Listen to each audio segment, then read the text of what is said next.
done on many occasions this season. But there's nothing that raises Kelvin's temperature more than hitting pay dirt. You want to go to the end zone. That's my main goal. You want to be in the end zone on every touch of the ball. So I want to get to the end zone, but if not, I want to put my team in a situation where we can get points from the field goal. Jimmy Kemp is trying to shake off some inconsistent performances. The Argos quarterback is also trying to learn from a disastrous late loss to Calgary last month. We're going to use that game and look at what we did well and try to continue to do those things well and look at the things that we haven't been doing well and fix those. Obviously, Calgary's a good team, and it'll be a tough game. Travis Moore is ready to put his stamp on another big season catching passes. Willie Hampton takes pride in stopping passes, a cornerstone at the corner. While Paul Massotti, like the Argos, started slow but wants to finish strong.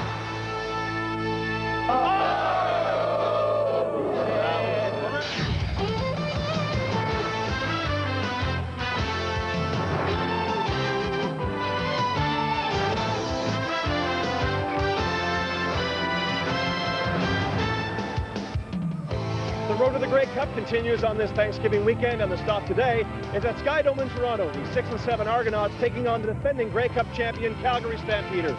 These teams have won the last 3 Grey Cups, but this season have had trouble finding a rhythm.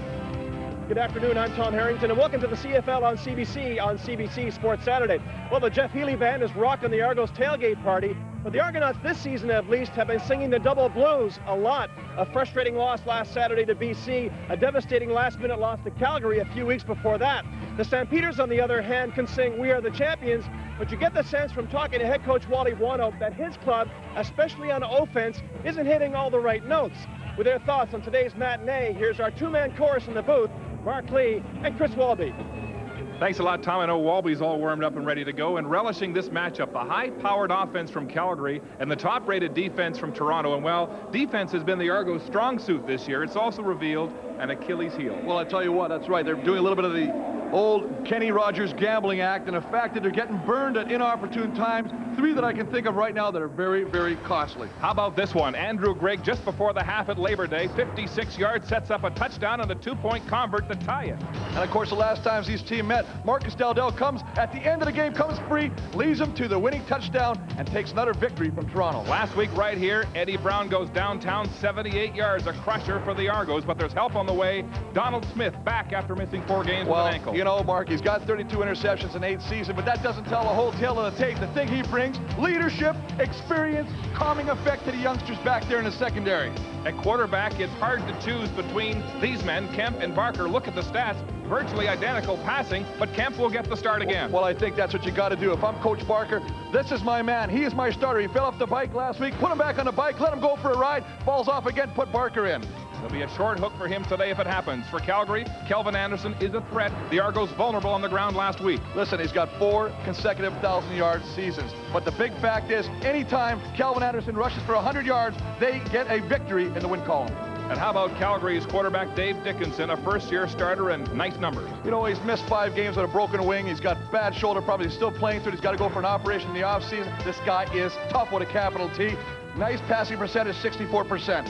At linebacker, Alondra Johnson is out with injury. Jason Clement gets his break. Hey, listen, opportunity knocks, baby. You better be able to answer the door, and this is his opportunity. With AJ out, he gets a chance to shine at outside linebacker, and he says, I'm looking for big things today. All right, Chris, how about your game keys? Well, I tell you what, if I'm Calgary, I want to spread the ball around. Yeah, I know it, give the ball to Anderson, but give it to Pitts, give it to Danielson, give it to Moore. On defense, make Toronto earn everything they get. Force them to do things. For Toronto, no costly turnovers.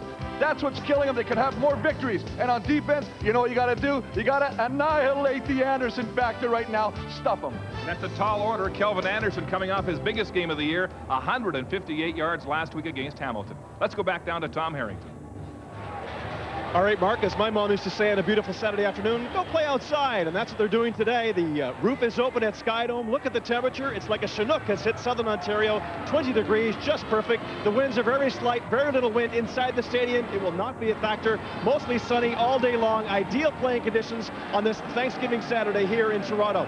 Coming up on our Canadian Airlines halftime report, a profile of Calgary receiver Vince Danielson. His great hands also lend a helping hand.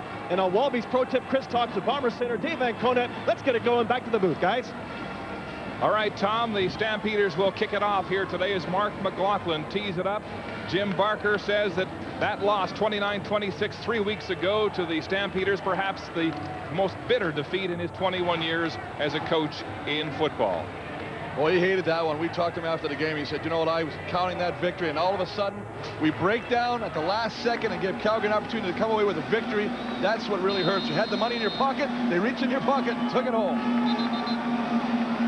A little bit of a wind here with the roof open at the Sky Dome, and the wind blows the ball off the tee for McLaughlin. He'll set it up again. Wally Buono, his team clinching a home playoff spot, Chris, for the 11th consecutive year, 10 of those under his stewardship. Oh, he's done great things out there. The players respect him. He runs a tight ship. We'll see Mike Pinball Clemens ready to get this ball and get the game rolling. Clemens and Tyrone back to receive this kick. It's Clemens at the 25. Looks for a block, gets across the 30, and is stacked up just shy of the 35-yard line. Chadwick Chris making the tackle for the Stampeders as Kemp gets the start. The Argos trying to establish some order at quarterback on this team, and it's been a tough 5 games for Kemp. Ryan Terry coming off a twisted ankle back in the lineup, but Darren Joseph replaces Tony Berth. The receiving core virtually the same as last week. We haven't heard much from Tyrone Brown lately. No touchdowns in 4 games. The offensive line with Salter and Mudge. A change at the right side with Giaskis still injured with bruised ribs for the Argos. And Ryan Terry gets the call on the first play from scrimmage for the Argonauts. Up the middle, Kevin Johnson in on the play for the Stampeders. Nice job of running the football, and a great job by these guys up front of the Calgary Stampeders. Really, really happy to have Mark Gunn in the lineup, second game back. Anderson and the guy they really like, Jacobs on the outside. We talked about the fact that Alondra Johnson's not in. Kevin Johnson's in the middle, flanked by Clement. And of course, the secondary, the 2 big ball hawks, Jackie Kellogg and William Hampton. 2nd and 6 for the Argos. They stay on the ground. Ryan Terry with some tough slugging close to the 40-yard line, but well shy of first down territory. So the Argos 2 plays and out in their first series here, Chris, and Terry saying that his ankle is fine when he tries to cut left or right, but when he goes upfield, that's when he feels some pain on the tendon. Well, this is where you got to test it right now in the beginning of the game. Just a straight handoff. They're going to give it to him right now, find a hole. You see, he cuts, as you said, to the side. He's okay. Nice job of filling by Mark Gunn and Steve Anderson making the play, but this is where you got to find out how good that ankle is. Prefontaine. Punt bounces to Marvin Coleman at his 18-yard line, scrambling, looking for some space, and finally tracked down Mike O'Shea in on the tackle for the Argonauts.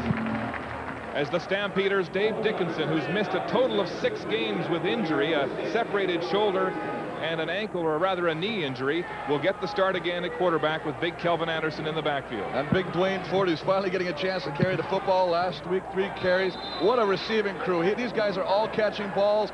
We got Travis Moore almost 1,000 yards today. Maybe it'll happen. Of course, the big addition of the Big Chill and Thomas the Railroad Raham on the right side of that offensive line. The Big Chill and the Big Heavy. That's 700 pounds of blocking on the right side of the Calgary front. And the handoff is to Anderson, and he goes nowhere, maybe a yard on the play. The Argo defense, Kelly Wiltshire, the linebacker, waiting with open arms on that play. Well, they know that he rushed for 158 yards. They've been watching film. They're going to break it down. Demetrius Maxey gets great penetration along with his sidekick, Jermaine Haley. Dunbrack and Perry on the outside. These guys are a force. Of course, the linebacking crew.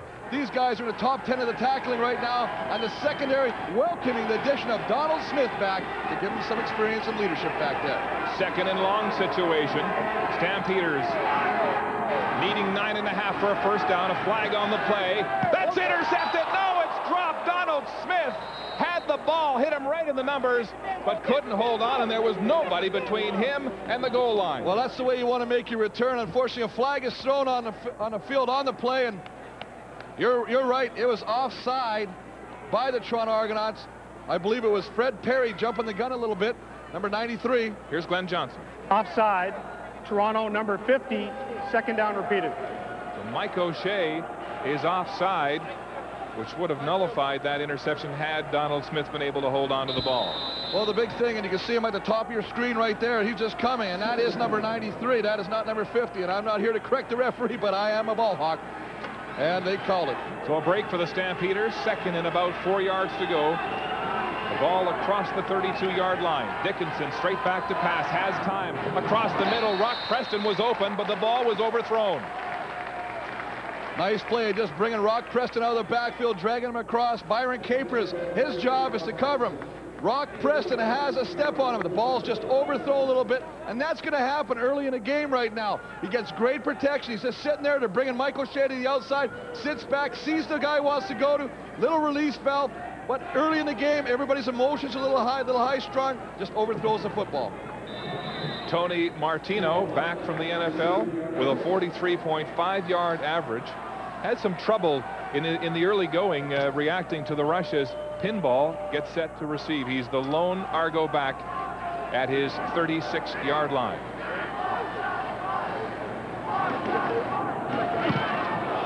Rush from the outside from Andrew Henry. Pinball has the ball, gets across the 50-yard line to center field, and good field position for the Argos as they get set to go on offense for their second series of this football game. The mascot and the fans on a big day in Toronto. Back at the Sky Dome as the Argos get set to go on offense. Ryan Terry playing in this game despite the twisted ankle. Look at his yards so far this season. You know, Chris, he had over 100 yards average in the 2 games before last week when he got hurt. He accused Antonio Armstrong of twisting that ankle in the pileup in that game with BC, then celebrating it afterwards. A little bit of an illegal tactic by Antonio Armstrong. As you see, there's Darren Joseph right there, anxious to get in there. And I talked to the general manager, Eric Tillman, yesterday. He expects big things out of Darren Joseph today, so we might see a little bit of number 20 of the Argos. He has the longest touchdown run of the year for the Argos, 65 yards. The handoff is to Ryan Terry, breaks the tackle, then is bulldozed back to the line of scrimmage. Mark Gunn, in the middle of that Calgary defense, dislocated his wrist in the first game of the season and was out until last week. And Wally Buono thinks that Gunn, with some reps over the next few weeks, will become the heart of the defense. Well, that's a big thing. I mean, he had his wrist operated early July, came back, and they feel it's only second game back. But big things are expected for this guy in the middle of that defense. Second and long situation. Pinball Clements now flanked wide right as a receiver. Nobody in the backfield. Kemp rolling under pressure, gets it away. Masadi gets his hands on it. It's intercepted. Chadwick Chris gets the deflection off of Masadi and has the ball at the 50. It's finally tracked down, and it's Kemp making the tackle for the Argos. Interceptions. Again, hurting the Argos. But this one, not Kemp's fault. Not Kemp's fault. They bring a safety blitz. Greg Frères is coming through. They got too many guys. They can't block them all. Kemp has to avoid the rush, get to the outside. As he gets to the outside, he has to force the football, throw it away. Tries to get Mazzotti, throws it a little high, goes off Mazzotti. Good contact by the defensive back. You can just see when he comes around, he sees Mazzotti, tries to throw the football there. Good job of Marvin Coleman getting up there, causing the ball to bounce, but a great athletic ability of Chadwick Chris to keep his eye, his momentum, his concentration on the football, and pick that up and give Calgary Stampeders great field position early in this first quarter. Well, the Argos saying that they had to watch interceptions, had to let Jimmy Kemp play within the structure of the offense, and there he was forced to throw off his back foot with all kinds of pressure from Johnson on the play. Well, Kevin Johnson's coming, as I mentioned earlier, the safety. Greg Frères is coming. They just have too many guys. They almost take a page out of the Toronto Argonaut defensive playbook by bringing one more guy than you could possibly block.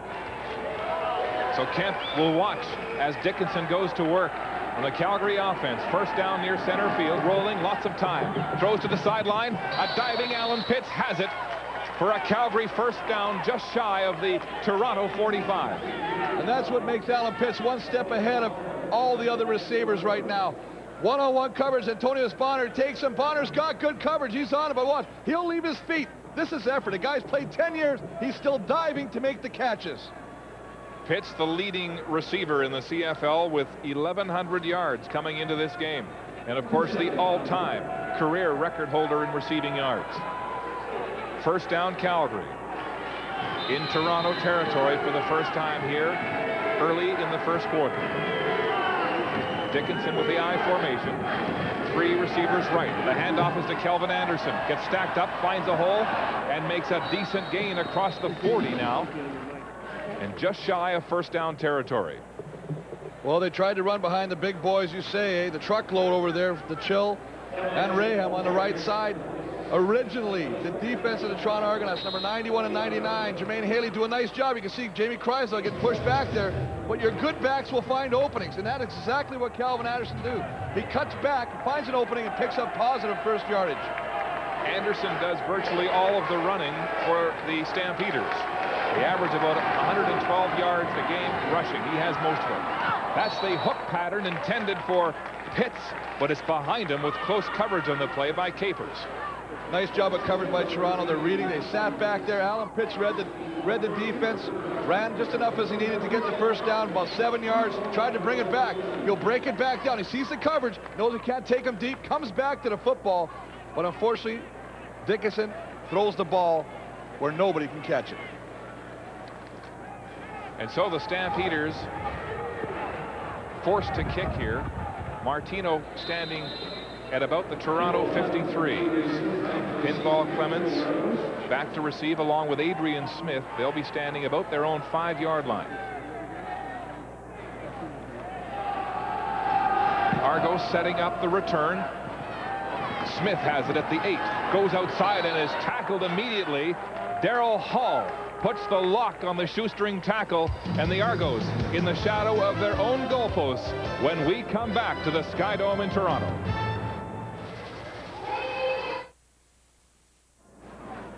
No score in Toronto as Kemp goes back on offense. He's already thrown 1 interception, and now is not so much the mistake, but how he recovers here. I had a bad game last week. I've made some crucial turnovers in situations where you don't want to have them. But obviously, you know, he's also confident in me, and I've got to prove to. You have to prove yourself every week. Jay Barker waiting on the sidelines. Tremendous last week, completing 12 of 15 off the bench for 10 points in relief of Kemp. In deep here, he'll stay on the ground once again, handing off to Ryan Terry, who manages to crawl over a couple of Calgary defenders for a moderate gain on the play. Will make it 5 yards. Well, Calgary's defense is just bringing everybody up on the line of scrimmage, almost daring you to run the football at them. That play, there's Jason Clement on the right there. I mean, all the linebackers are up tight to the line of scrimmage, and they're folding back. You can see 92, Steve Anderson, Jeff Traversy. They're all in there daring you to run the football. Jim Barker said earlier this season, as we look at Jason Clement getting his break at outside linebacker, that we beat teams with boring offense. So they're going to come back with a structured offense with Kemp to work within. That time, nearly intercepted again as he tries to lead Masadi, and William Hampton, who has 6 interceptions this year, 3 for touchdowns, was right there. Well, some nice job. All they're trying to do is get Mitchell, who usually does the cruel route, come off the ball, go to the outside, swing Masadi back inside, but just led the ball a little too far for Paul Masadi to catch it. Gets his hands on it, but unfortunately can't come up with the catch. And you know what? They have got to get that ball and start catching. You can see a little grabbing by Shadwick Chris on Tyrone Brown. And, you know, he's going to be talking to the refs and say, hey, watch that for me now. Prefontaine gets the punt to center field and a bounce. He'll get 10 more yards on the play. William Hampton standing and doesn't go anywhere as he's smothered by the Argo cover team. And field position is so important when you're down your own zone like that. Prefontaine gets a great kick. A great kick is one thing. What you got to have now, you got to have great coverage, and they got that out of their cover team. And how about Dave Dickinson playing through injuries? A lot of people forget that he's a first-year starter. Sure, he spent 3 years under Jeff Garcia, but the expectations are so high in Calgary, they often forget this guy's had 7 or 8 starts in his career. Well, he's a leader. That's what he is, and he's a winner. First down, Stampeders, just across the 45-yard line. The handoff, Kelvin Anderson will have 5, maybe another 2 on the play as he approaches center field. And Kelvin Anderson just gets better as the years move on, Chris. Well, that's the thing. I mean, he loves it. You can see 96, 59 yards. This is an average. Look at the average right now, 80 yards a game, and consequently, 68 consecutive game. When you got a back taking punishment, getting hit almost every play, and he hasn't missed a game, you know you got something special. Especially for a small man at 5'8". He has been durable in the Calgary backfield. 2nd and 4, shotgun formation. Dickinson over the middle. It's complete to Alan Pitts, and a first down for the Stampeders. And one of the things about the Argo defense is they may not always get to the quarterback and sack you, but they will hit you, and they will hit you, and they will eventually hurt you, as evidenced last time these two teams met. The Toronto Argonauts put Dickinson out of the football game. You can see Martavius Houston just coming around the corner on a blitz. Doesn't get there in time, but he's just enough to lay a licking on him. Watch him right there. He's just going to sit there as he releases the ball. 1-2. Martavius kind of pulls up a little bit because you got to watch the referees. It's a discretional call when reffing the passer will be thrown. Wally Buono trying to get Dickinson to release the ball faster, much like Danny McManus. Flags on the play as Brock Preston takes the handoff from Dickinson. They want him to get rid of the ball because the Stampeders lead the league with 44 quarterback sacks. Well, that's right. They've given up the most in the league. I think the addition of Freddie Childress and Ram will help a little bit. They got some great people on this offensive line. Everybody's talking about those two guys. We're forgetting about Rocco Romano. Calgary, number 60, first down repeated. Jay McNeil, Jamie Crysdale. I mean, they got a great veteran group. A lot of guys that have a lot of experience in that offensive line. So it'll be first down and 15. The ball moved back to the Toronto 54-yard line. A 5-receiver set for the Stampeders, and now Anderson leaves the backfield. Pitch pass. Travis Moore hurdles his own man. Just gets back to the original line of scrimmage, maybe 1 yard further. Mike O'Shea, the middle linebacker, makes the tackle. Well, you know what? One of the things you gotta love is when you're doing a hitch pass. Take a look at this guy right here. Danielson is going to go out and get the block. Moore gets the catch. Coming into your screen, you're going to see 88 on the ground. He knocks the cornerback out. This play does nothing without the lead block, and Vince Danielson sprung that play. Travis Moore coming into this game with 897 yards receiving, on the verge of his first 1,000-yard season. Stampeders back to pass. Dickinson across the middle. It's complete, but it might be shy of the first down. Vince Danielson making the catch and then taking a big hit from Alundis Bryce. 1 yard. Well, he's got 632 yards coming into the game, but he's turning out to be a clutch receiver. He just knows where to go. You can just see him sitting in the middle of your screen, gets the football, but what he does, what the veteran does is he keeps the defender to his back where only he can catch the football. Nice job at shielding the safety, coming up with the catch, putting him in 3rd and short. Here's a 3rd down gamble for the Stampeders. Little less than a yard to go.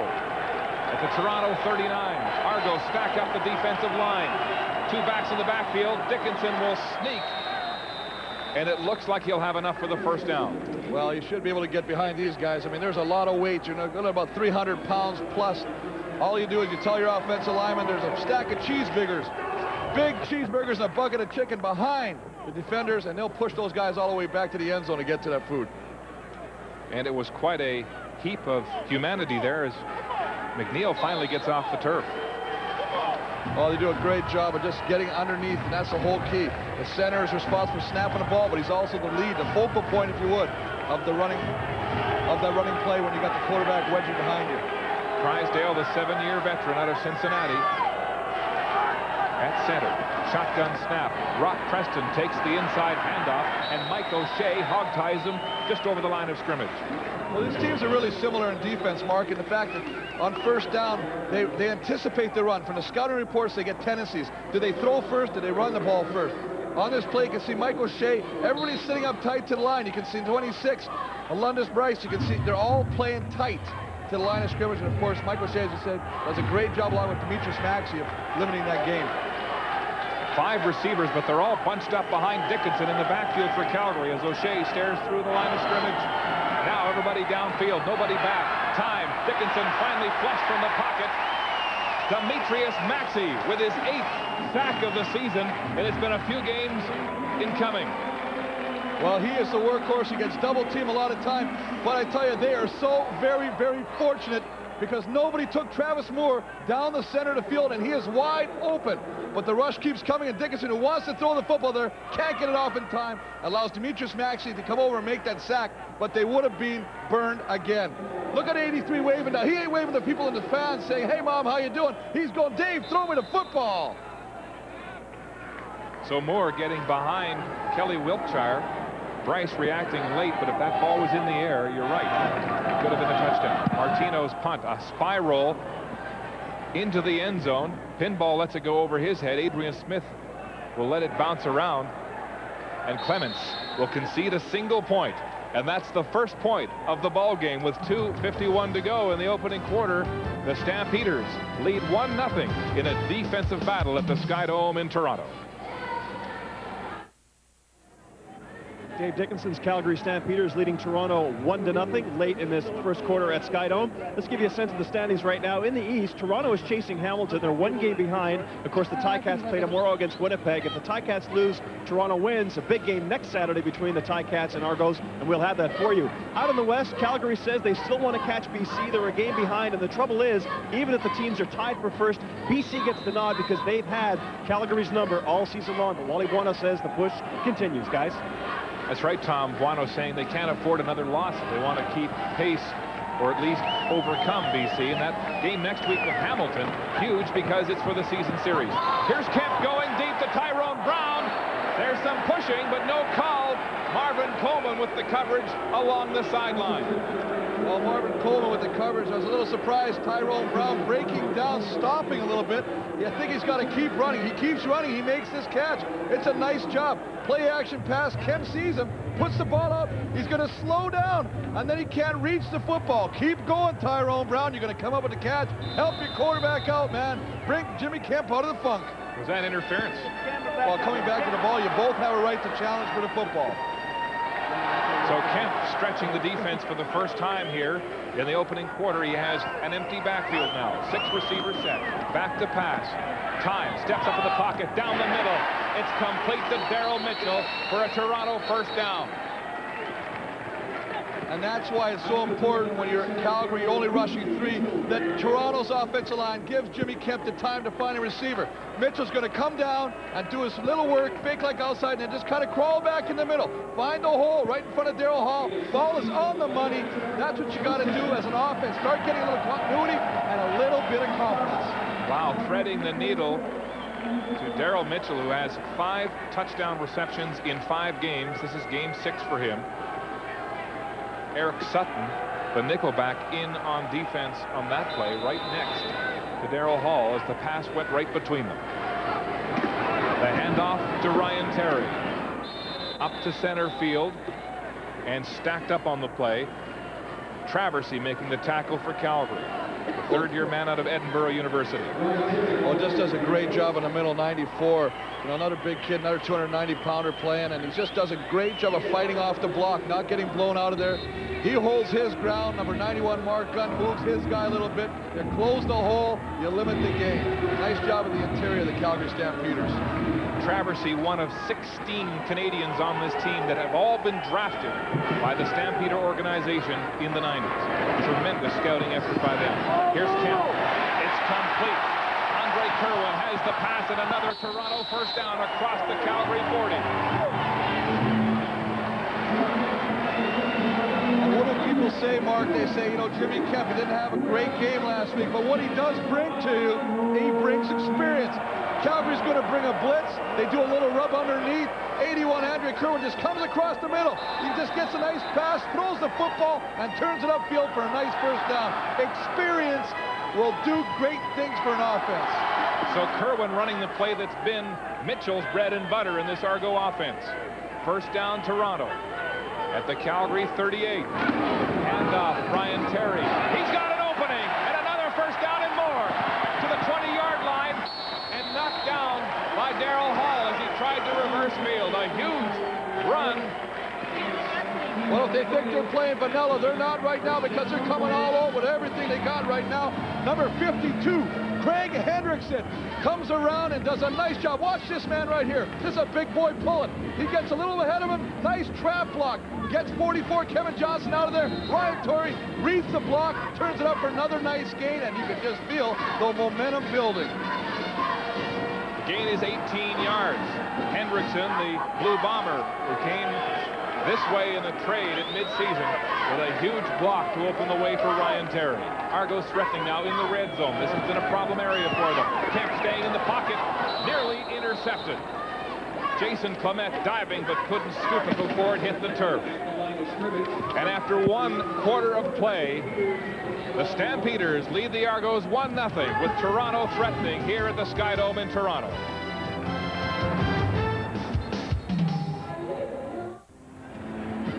The roof is open on a glorious autumn day for football, and here are the first quarter numbers, Budo. Well, it's evidence right here that it's becoming a defensive battle right now. 3 first downs by Calgary, 3 first downs by the Toronto Argonauts. Time of possession very even. The turnover, a big turnover on the pass deflected by Mazzotti to Calgary, gave Calgary, but the defense in Toronto is playing very well. And right now, this last drive that the Argonauts doing right now, they're moving the ball very well. And you know, Coach Barker's got to be very excited about what he's seeing out of his offense after what they displayed last week. But now they're inside the red zone. That means inside the 25-yard line. Look at these numbers. 18 scoring opportunities, only 4 touchdowns. Well, this is the big one right here.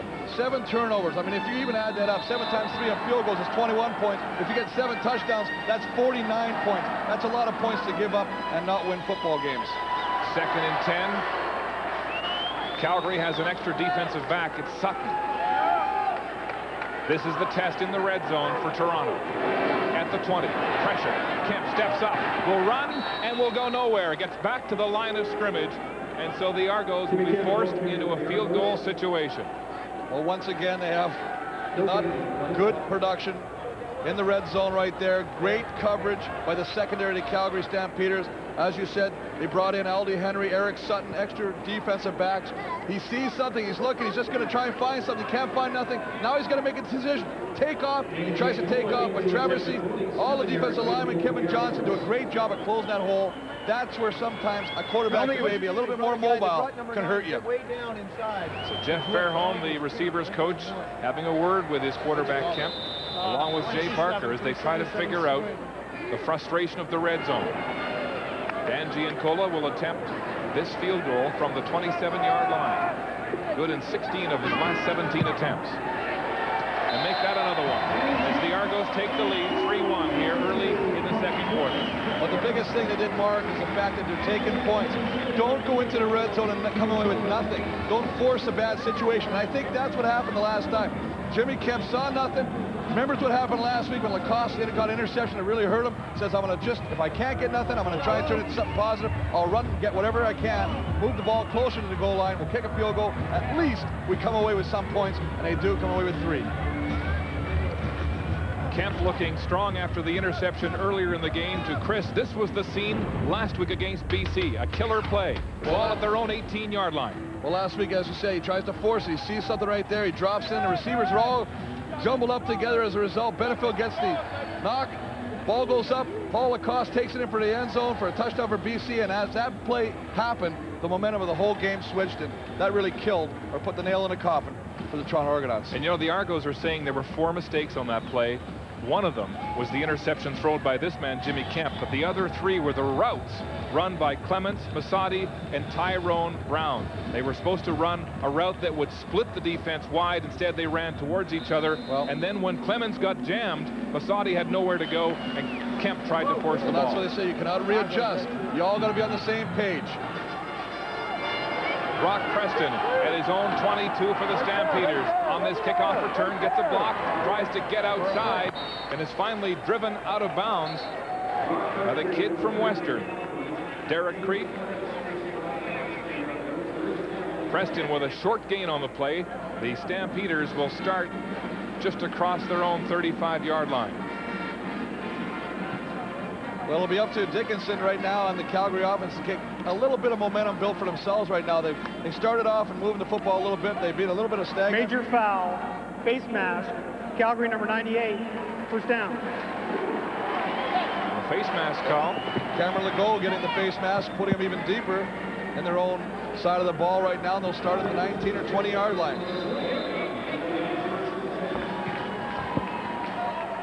So the Stampeders with poor field position, starting 1st and 10 on their own 20. Dickinson feeding Kelvin Anderson in the backfield. 5 receiver set. Out of the shotgun. And the handoff is to Kelvin Anderson. Up through the middle. And a tremendous fill on the play. Cameron Chance getting some help. But the man on the bottom of the pile, Kelly Wiltshire.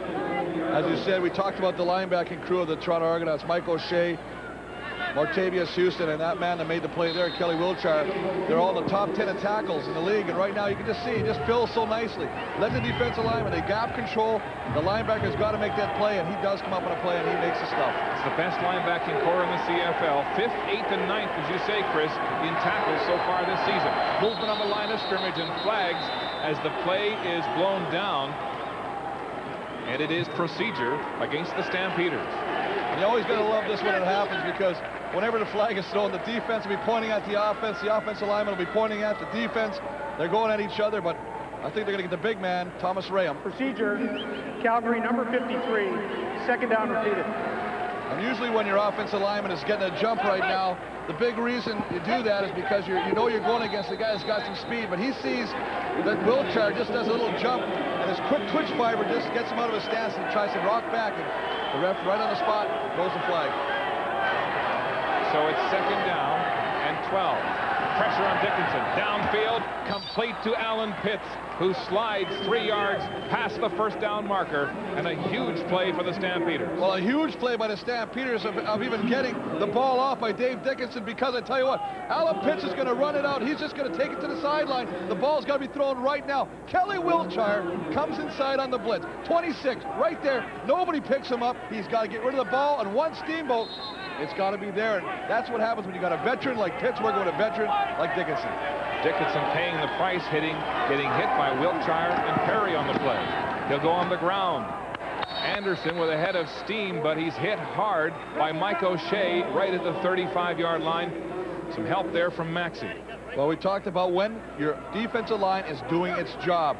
And by that I mean they take care of the offensive lineman. You don't allow the offensive lineman to get on the linebackers. As a result, your linebackers are supposed to be the heroes. They got to make the plays. As you see right there's Mike O'Shea comes in there. That's his job. That's his man, and he does it well. Big battle shaping up along the line between Maxey and Rayam. 2nd down. Dickinson in trouble. Sacked.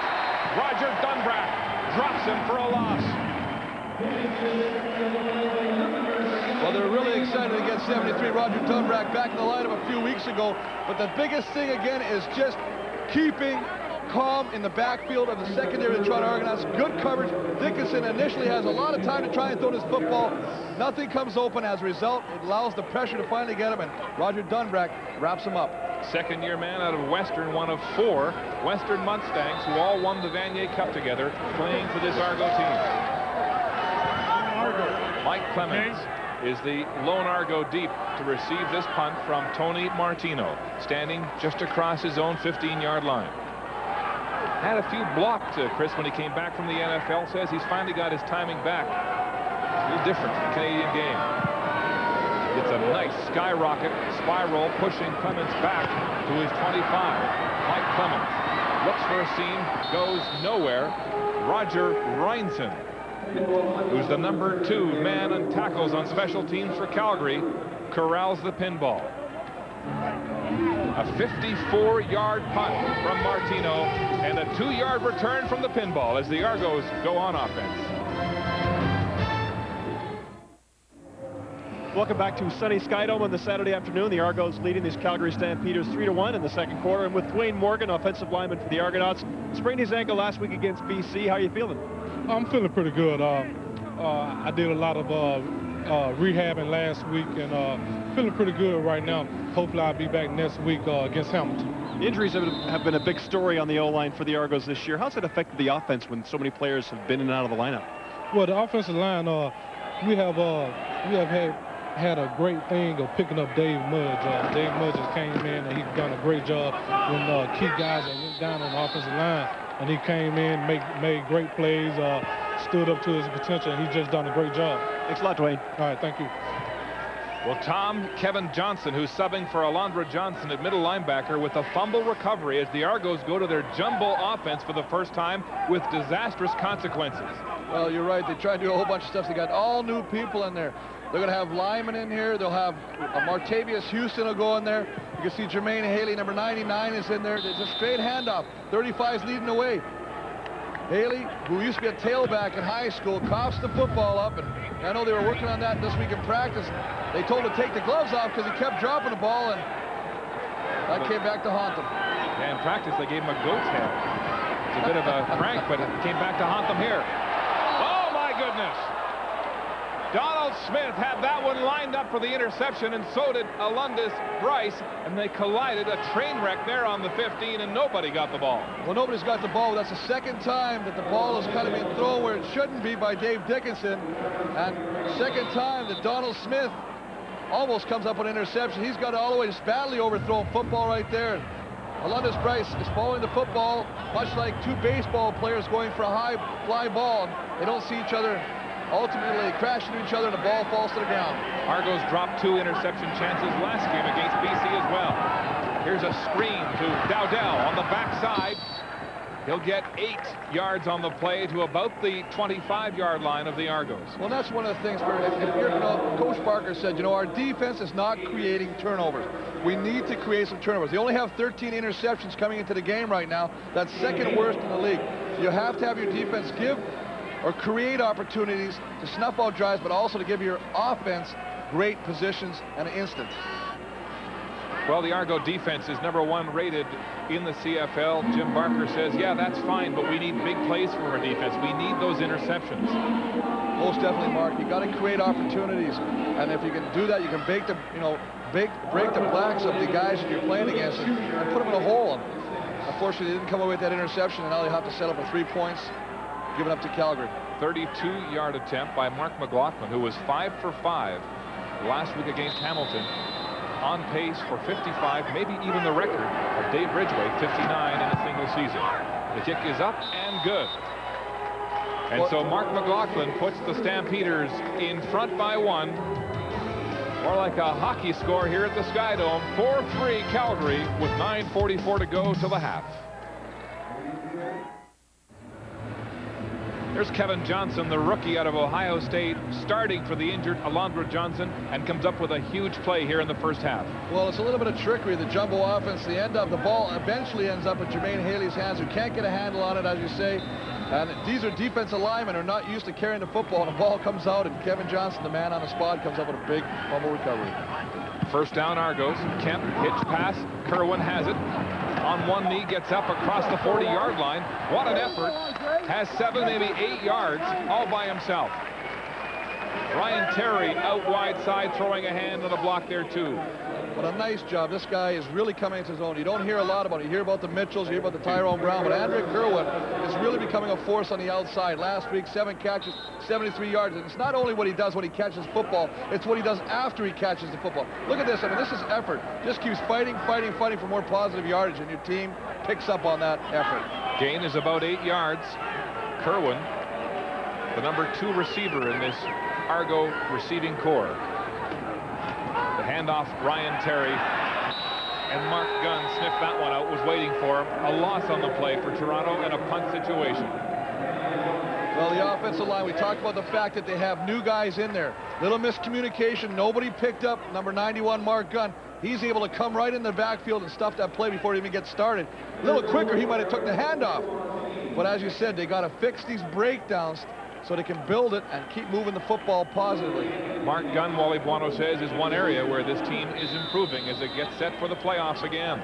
Noel Prefontaine back to punt, a 47.4-yard average, tops in the CFL. Marvin Coleman, the return man. It's a fake. Here's Prefontaine. He's got a good arm. It's complete. Dwayne Dimitrition has it across the 40-yard line. And a huge Toronto first down. And I like this. I like his attitude. I like Coach Barker's attitude. It's no holds barred. We're not playing not to lose. We're playing to win. We're going to pull it all out. Little fake sweep. Dwayne Demetrician just goes out there. No, this guy Noel Prefontaine must have thrown the ball a few times back in the university, because he laid that on the money. And nice catch and a nice burst down. And boy, I tell you what, that'll pick you up. That'll start making Calgary wonder, hey, we're in for a game today. It's been a big couple of weeks for Dwayne Demetrician. His wife, Lori, giving birth to their second son, Joshua, a week ago Monday. Brother for Andrew, and you know, Dwayne, as Prefontaine celebrates, Dwayne hasn't had a lot of sleep, as you and I know about that being dads, the last couple of weeks, and that'll get you going. A big gain, 29 yards for Demetrician. First down Argos at the Calgary 40-yard line. 6 receiver set. Kemp across the middle. It's complete at the first down territory, right about the 30-yard line to Daryl Mitchell. And they're running nice timing patterns. Just get Mitchell to the open zone. He's going to look for him, throw the ball. Now he's got to be where he's throwing the football. Mitchell is, makes the catch, and as you say, it's a first down, and they keep the ball moving. But it's all timing pattern. This is what you want to do. Jimmy Kemp, when he's on fire, is one of the best. This is what they wanted to do. Get him some momentum, get him some success early, and they're doing that right now. Jim Barker, the Argo coach, saying he's sticking with Kemp as his starter to maintain order in this Argo offense. He wants Kemp to stay, though, within the structure of the Toronto offense, not try to do something spectacular. Play action fake, roll out. It's complete to Tyrone Brown, and he's tackled by Kellogg and Coleman just across the 25. Gain is 5 yards for Toronto. Barker, his offense finally showing some promise. Well, they're just doing a little reverse play action bootleg coming out the opposite side of the ball. Throw the football, put it in Tyrone Brown's hands, let him try and make some moves, but as you say, great secondary. Jackie Kellogg, Marvin Coleman will have none of that and bring him down short. All right, Chris, they're back just inside the red zone again, just across the 25. It's been a jinx for this team. 4 touchdowns, was that the total? 4 touchdowns and 18 tries, make it 19, as they settled for a field goal earlier on here in this game. Here's Kemp back to pass. 2nd and 5. It's too high for Tyrone Brown, and he's complaining that there was interference on the play by Chris. Well, he's not happy, but it was just tight coverage by Marvin Coleman and Chadwick Christ. They're right all over him right there. It was a nice job.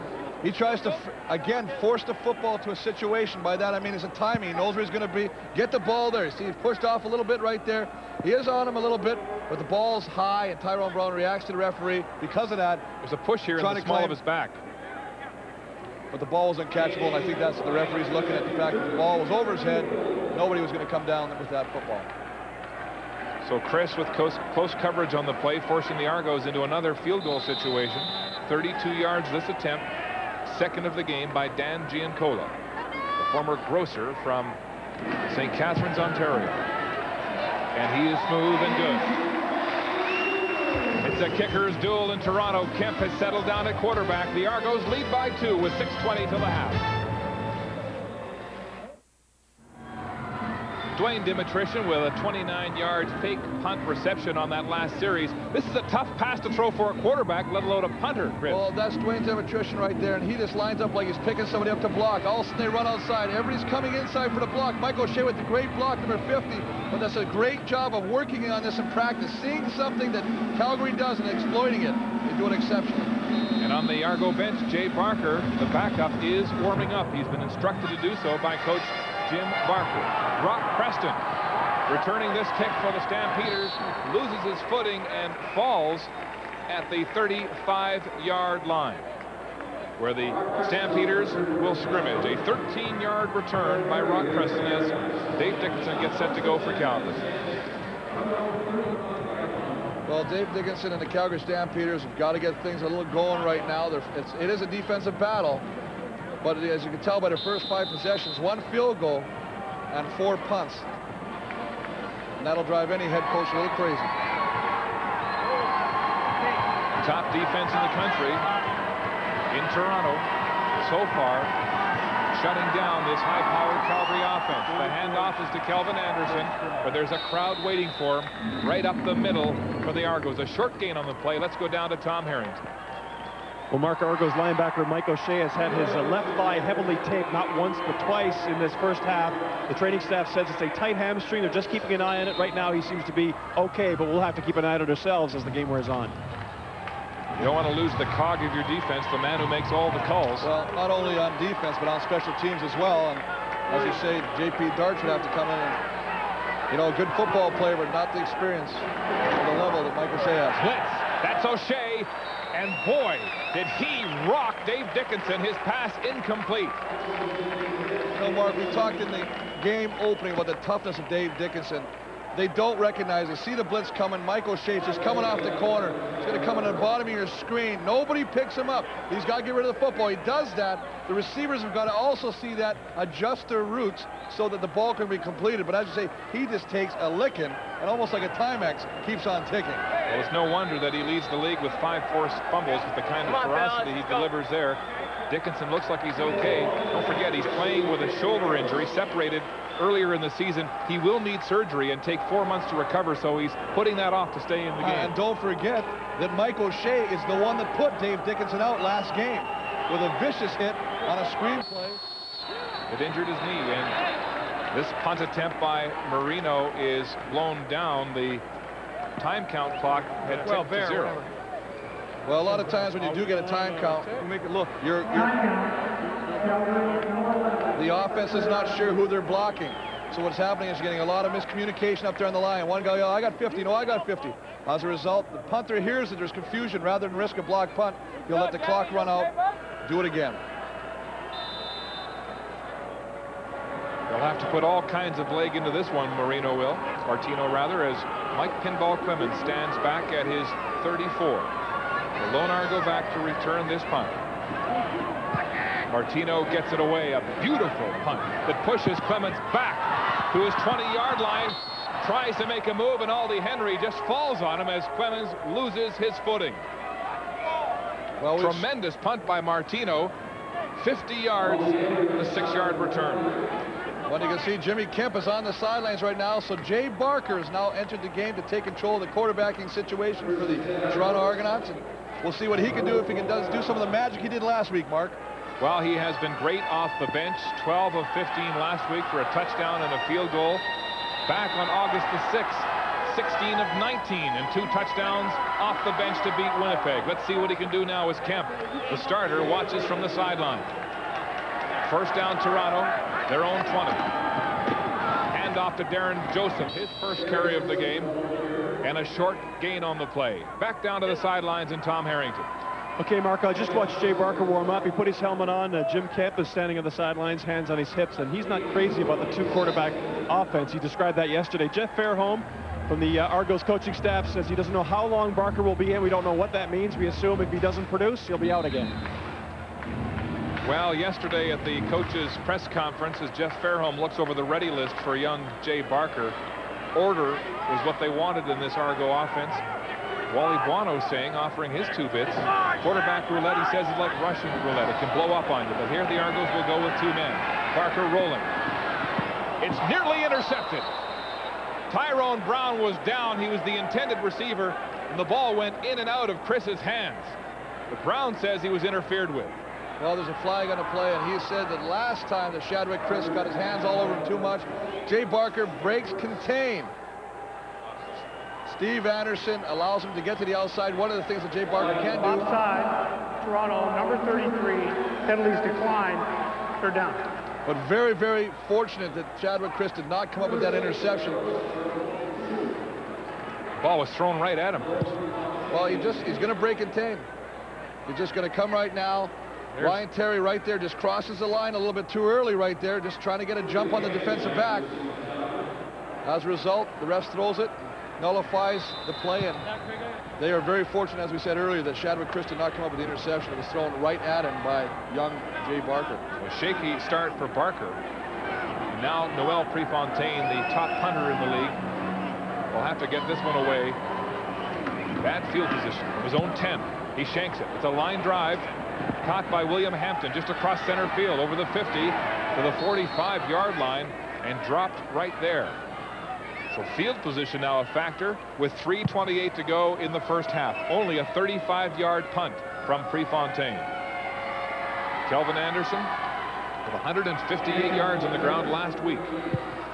He's only carried the ball 6 times almost in the first half, and that's a little low, below the average that he'd like to carry the ball. He says he'd like to carry it between 25 and 30 times a game. He thinks the more he carries it, the more productive he can be. The Argo defense stiffening perhaps in this game against the run. They were the best in that category until last week. Play action, rolling right, Dickinson. It's intercepted. Adrian Smith has it for the Argos at the 45 and dropped from behind by Marcus Dowdell. The secondary comes up big for the Argos. A 10-yard interception return for Adrian Smith. And Toronto goes on offense with 3 minutes to go here in the second half. The intended man is Danielson, but Smith was waiting in the weeds. Adrian Smith with his third interception of the season. And Chris, this ball was thrown late by Dickinson. Well, they're just going to run a little play action to the opposite side of the field. Just going to fake it. We'll show that to you in a minute as the Argos go 1st and 10. Barker complete to Tyrone Brown. He's got the first down at the 50-yard line for Toronto. Here's another look at that interception by Adrian Smith. What we're doing is we're just going to fake like we're going to the left side. Little play action pass to Kelvin Anderson right there. Just put it like you're going to put it there and pull out to the opposite side of the field. That works great. It gets you outside. Unfortunately, what it also does is it allows your defensive back who's playing cut coverage, Adrian Smith, to make the play on Vince Danielson, come back and get the football. If it's quicker, it's a catch. It takes too long, it's an interception. First down, Argos. There's a fumble. Jay Barker falls on it for a loss of maybe 2 on the play. An exchange problem there, it looked like, with Darren Joseph. So again, the Argos having trouble holding onto the ball.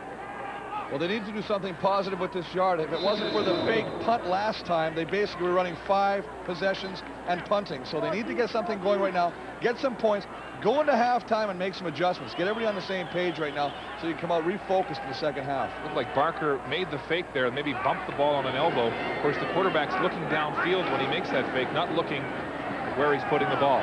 Rolling right, Jay Barker stops. He's got pressure and is sacked for a huge loss.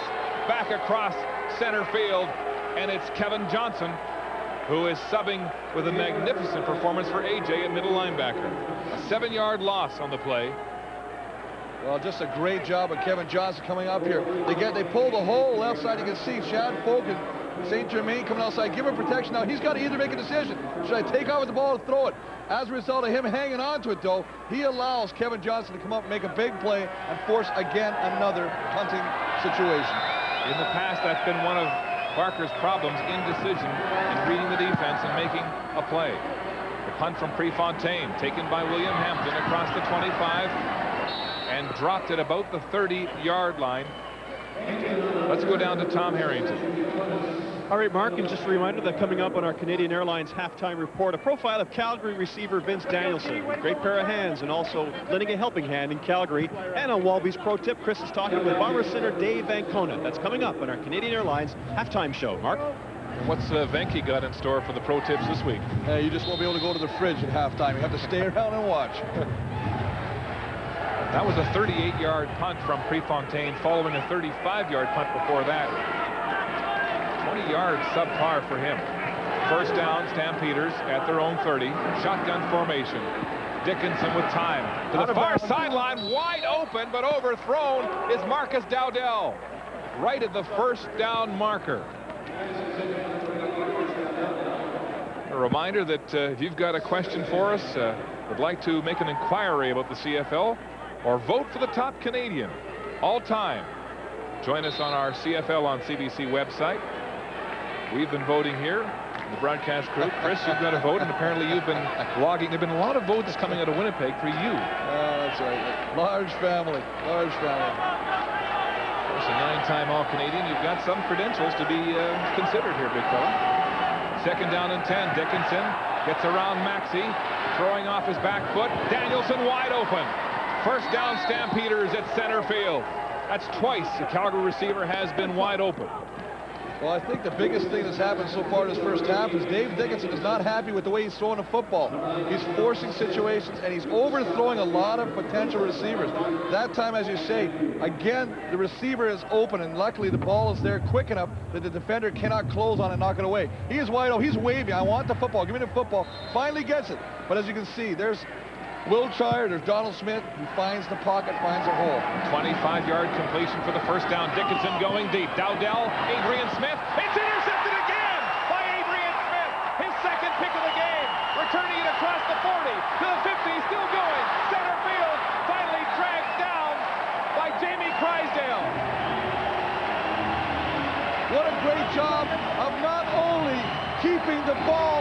Marcus Dowdell's hand, but what great athletic ability of putting one hand up, deflecting the football, turning your body and catching the football, and then making a great return. He's just going to stretch the defense, throw it deep. He's got him covered. One hand, knock the ball down, turn your body around, mid-flight, catch the ball, and turn it up the field the other way. You can't do it any better than Adrian Smith just did it in that play. Adrian Smith playing the short side, one-on-one in man coverage with Dowdell, and a 45-yard return. What a tip, first of all, to go up high for the ball and then make the pick. That pass dangerously thrown near Kellogg by Jay Barker, intended for Darrell Mitchell on the play, as Smith savors his second interception of the game and 4th of the season. The fans are a little upset with that one. I'll tell you what, had Jackie Kellogg played the football instead of worrying about making a tackle, he would have took that Jay Barker throw and taken it all the way to the end zone, spiked it on him. They're very fortunate. Both offenses are getting away with some very crucial mistakes right now. Kellogg is a ball hawk in this secondary with 5 interceptions this season, 1 fewer than the leader on this team, William Hampton, at 6. Second down and 10. Barker has looked shaky coming in for Kemp, who looks smooth in the last couple of drives. Here he goes deep. It's nearly intercepted. Aldi Henry had the ball go right through his hands. The intended receiver was Tyrone Brown, and now the boos come out for young Jay Barker. Oh, the boos do come out for young Jay Barker. There's nothing more deflating to a team than having a great play, as evidenced by Adrian Smith with a second interception of the game, giving their offense great field position, and their offense comes out and poof, 1-2, and they're out again. And it's not even that they're close. This ball is terribly overthrown, and Aldi Henry should have come up with an interception. Jackie Kellogg could have took the ball last play. They have got to get this reorganized and get it straightened out, or it's going to be a long second half for these Toronto Argonauts. Argos, 7 drives, 2 and out, and a huge spiraling punt from Prefontaine into the Calgary end zone. Marvin Coleman is back, running out the clock with 1:20 to go, and steps out of touch for a single point for the Argos.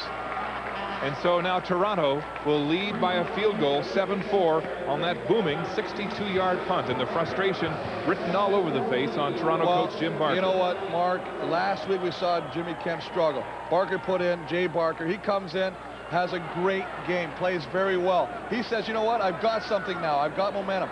Jimmy Kemp comes in, but I think Jimmy Kemp didn't play that bad the first time. He seemed like he was coming on in the second quarter, but I guess he said, let's sit him for a second, put Jay Barker out and see what happens. I would not be surprised if Jay Barker doesn't pick it up, that we'll see Jimmy Kemp re-enter this football game. Kemp led 2 drives down to the red zone that both ended in field goals. So far, Barker has looked a bit scattered coming in off the bench. But what do you do now? You're into that roulette situation with quarterbacks. Play action, or rather shotgun situation for Calgary. Dickinson is complete. Marcus Dowdell making the reception for Calgary. Adrian Smith with 2 interceptions, closing quickly to make the tackle on the play. And Calgary's going to go with the hurry-up offense right now, not allow the Toronto defensive coordinator, Echeverry, to send in the calls to his defense. Let's get him going, see if we can get a breakdown. Wally Buono looking on at his first-year starter, Dave Dickinson, came into the game with a 64% average, can't find a receiver, and is sacked. Roger Dunbrack with support on the play from Perry and Jermaine Haley. Why don't we just say the whole defensive line was in the backfield, because there was a lot of blue shirts around that one white shirt. I mean, they just come great pressure of just beating protection, and they shouldn't with only 3 guys. There's no way this should happen right now, and you can see Roger Dunbrack with the second sack of the game. He's loving this game. He says sometimes things just fall into place, and they are falling in place for Roger Dunbrack this afternoon. The entire Argo defensive line in the face there of Dave Dickinson, who's had a frustrating first half. But you know what, Mark? Let's get back to the basics. They're not running Calvin Anderson. They're trying to throw the football every play now. To be successful, you have to mix up your offensive scheme. Don't sit there and get stereotyped by one thing, and that's what they're doing. They're trying to force the football, throwing it, get Calvin Anderson back involved in the game. Here's Anderson on the sideline looking frustrated himself as Martino gets another beautiful spiral away. Clements across his own 20, reverses field and goes nowhere. Great cover team play there for Calgary. Turnovers, another first half story here in this football game, Chris. Here they are. You know, I mean, that's the biggest thing. I mean, there's a lot of turnovers out in Shadwick. Chris gets the first interception. Then there's a fumble by Jermaine Haley that eliminates a Toronto drive. But Adrian Smith has done two great things. He steps in front of Vince Danielson, makes a great interception, and then a couple series later does a great athletic play of taking the ball away from Marcus Dowdell. But you gotta capitalize on offense with these plays. You can't just keep taking the ball away and giving it back or punting the football. Sure, head coach Jim Barker shares your thoughts. Adrian Smith having a great first half. And that's not the look of a happy guy. He's only carried the ball to 6 or 7 times. He says, I want to carry it more. Has he got ice, sorry, Chris? He got ice on his chin there? Looks like he's icing himself there. Well, you know, if he's got a sore chin, I wouldn't think it's being hit because he really hasn't carried the football. And most running backs, even if they have a toothache or something, will still play through it. They can shoot it up at halftime. I think he's just more frustrated, Mark, that he's not become an integral part of the offense. They haven't thrown him the football either. You know, I mean, if you're going to do that, at least get the hands into the guy. Argos on the ground. Darren Joseph up the gut for a first down as Toronto stays conservative here deep in their own end. Well, I don't think it's conservative, even though it's the end of the half. I think you got to start utilizing both sides of the football. Toronto as well has done the same thing that Calgary's been trying to do, and that is force the football, throw the football every down. You've got to establish the running game to make the linebackers respect you, to get them closer to the line. Hand off again. They stay on the ground to Joseph. There's a helmet on the field. Somebody lost their head there in the middle. That's big newcomer Mark Gunn losing his head. He lost a wrist earlier in the year, and he said he'd donate a little bit of that.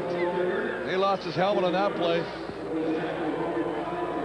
But I tell you, they're doing a nice job of the offensive line of the Toronto Argonauts and pushing, getting guys and getting pushed. That's a nice combination block and a nice job of Darren Joseph of breaking a tackle and turning it into something positive.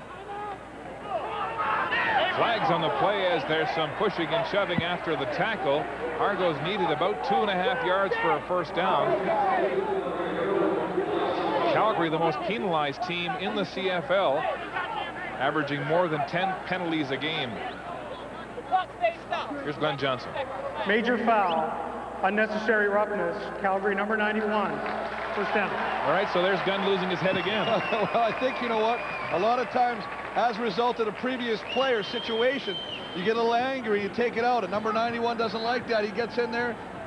Must be something. You can see him come to his player's defense right there, and they always catch the second guy. Argos looking to get into field goal range here. Pass intended for Ryan Terry is too far and incomplete. 19 seconds to go to the half. Argos need about 20 yards, 15 or 20 yards to get within Giancola's range to try to kick a field goal before the half. Well, you know they got to throw the ball. Again, it's just a situation of Jay Barker putting the ball, trying to lead the receiver, in this case Ryan Terry, but just leading him a little too far. If he can get a little unwired, by that I mean calm down a little bit, I think we can see some good things from the quarterback of the Toronto Argonauts. Giancola good on 18 of his last 19 attempts, warming up on the bench. Barker going deep. Mitchell's open, and he's got it at the 35. The clock stopped with 13 seconds to go before the half. We just talked about the ball having to be on the money. Mitchell runs a nice route, finds the opening. Jay Barker delivers the mail, puts it right in the slot, right in the hands of Daryl Mitchell. And as you say, with 13 seconds left, they put the ball in Giancola's range. But let's start saying they want to get some points. They want a touchdown this time. They don't want to settle for a field goal. Barker will run. No, he'll throw. He's got a man open. That's Mitchell. Oh! Tried the one-handed. We got the one-on-one coverage with Jackie Kellogg. Beats the rush. This is one of the things, the virtues of Jay Barker, is he can get open a little bit, have a little bit more time for the receiver to find it open. He throws the football, as you can say, just over the outstretched hand of Daryl Mitchell. And Jay Barker says, oh, I want that one back, because I guarantee he says 6 out of 7 times, I'll put it on the money. So Barker looking more composed on that series. 6 seconds to go. No time for another play to try to score a touchdown. Second down here, ball at the 35. Calgary's called a timeout on the play as Giancola puts his tee down at the 42-yard line. So a Calgary timeout, but Giancola has been successful on both kicks so far. Well, I think if you got a timeout with 6 seconds left, use it. Make the kid think about the kicking. Hey, he's kicking great. He's having a great year kicking the football, but there's always an opportunity. You get him to think about it sometimes. He doesn't get out there and just go into his natural golf swing of a rhythm. You just got to do this. But you know what? They're getting points. Granted, they haven't scored many things. You see Jimmy Kemp and Jay Barker on the sideline, but they'll come away with 3 points the way Giancola's kicking. They'll go into the halftime with the big thing, which is the lead, And now it's up to the coaching staff to make the necessary adjustments to come out strong in the second half. Giancola will kick from the 42 on the left hash mark. Fontaine to hold. Giancola smooth again and good. So Calgary now trailing by 6 points. Their vaunted offense, anemic in the first half. Barker looking stronger on that last series. And now what do you do? What do you talk about at halftime? Do you come back with Barker or Kemp? I think he come out with Barker just the way he threw the last ball. Had he not hit Mitchell on that last play, I think there might have been some question. But I think the biggest thing is you cannot commit that Russian roulette with the quarterbacks to saying, I'm going to go back and forth and back and forth. Giancola, he's excited. He's getting the fans into it. He says, hey, let's go, baby. We're in a football game here. Get excited. He's telling his teammates, I'm doing what I can. Come on, everybody else, let's do your job. Amazing story. He's never played college or university football. Having a tremendous rookie season here as a kicker for the Argos. Dickinson will take a knee and run out the clock. Here in the first half at the Sky Dome, Stampeders yet to score a touchdown. Same story for Toronto, but they've got the lead 10-4. Let's go down to Tom Harrington. All right, Mark, with the head coach Jim Barker of the Argonauts, you had the lead coach and you changed quarterbacks anyway. Why that decision? Oh, we weren't doing anything. We just felt, you know, sometimes a change. These are two different kinds of quarterbacks. You know, give us a little bit of spark, and Jay had the nice drive toward the end, which was good. But offensively, we're just inconsistent. We need to be more consistent if we want to be a good football team. What's your plan for the second half? Who's going to start? Well, continue to play great defense and don't turn the ball over. Again, we gave them 2 turnovers, and we can't do that. And so we got to continue to protect the football, play great defense like we're doing, and continue hard on our special teams. Thanks, Coach. Thanks. Coach Jim Barker, the Toronto Argonauts, they lead the Calgary Stampeders 10-4 at halftime. Coming up, our Canadian Airlines halftime show. More from Toronto when we come back on this Thanksgiving Saturday on Sports Saturday on CBC right after this. Stay with us.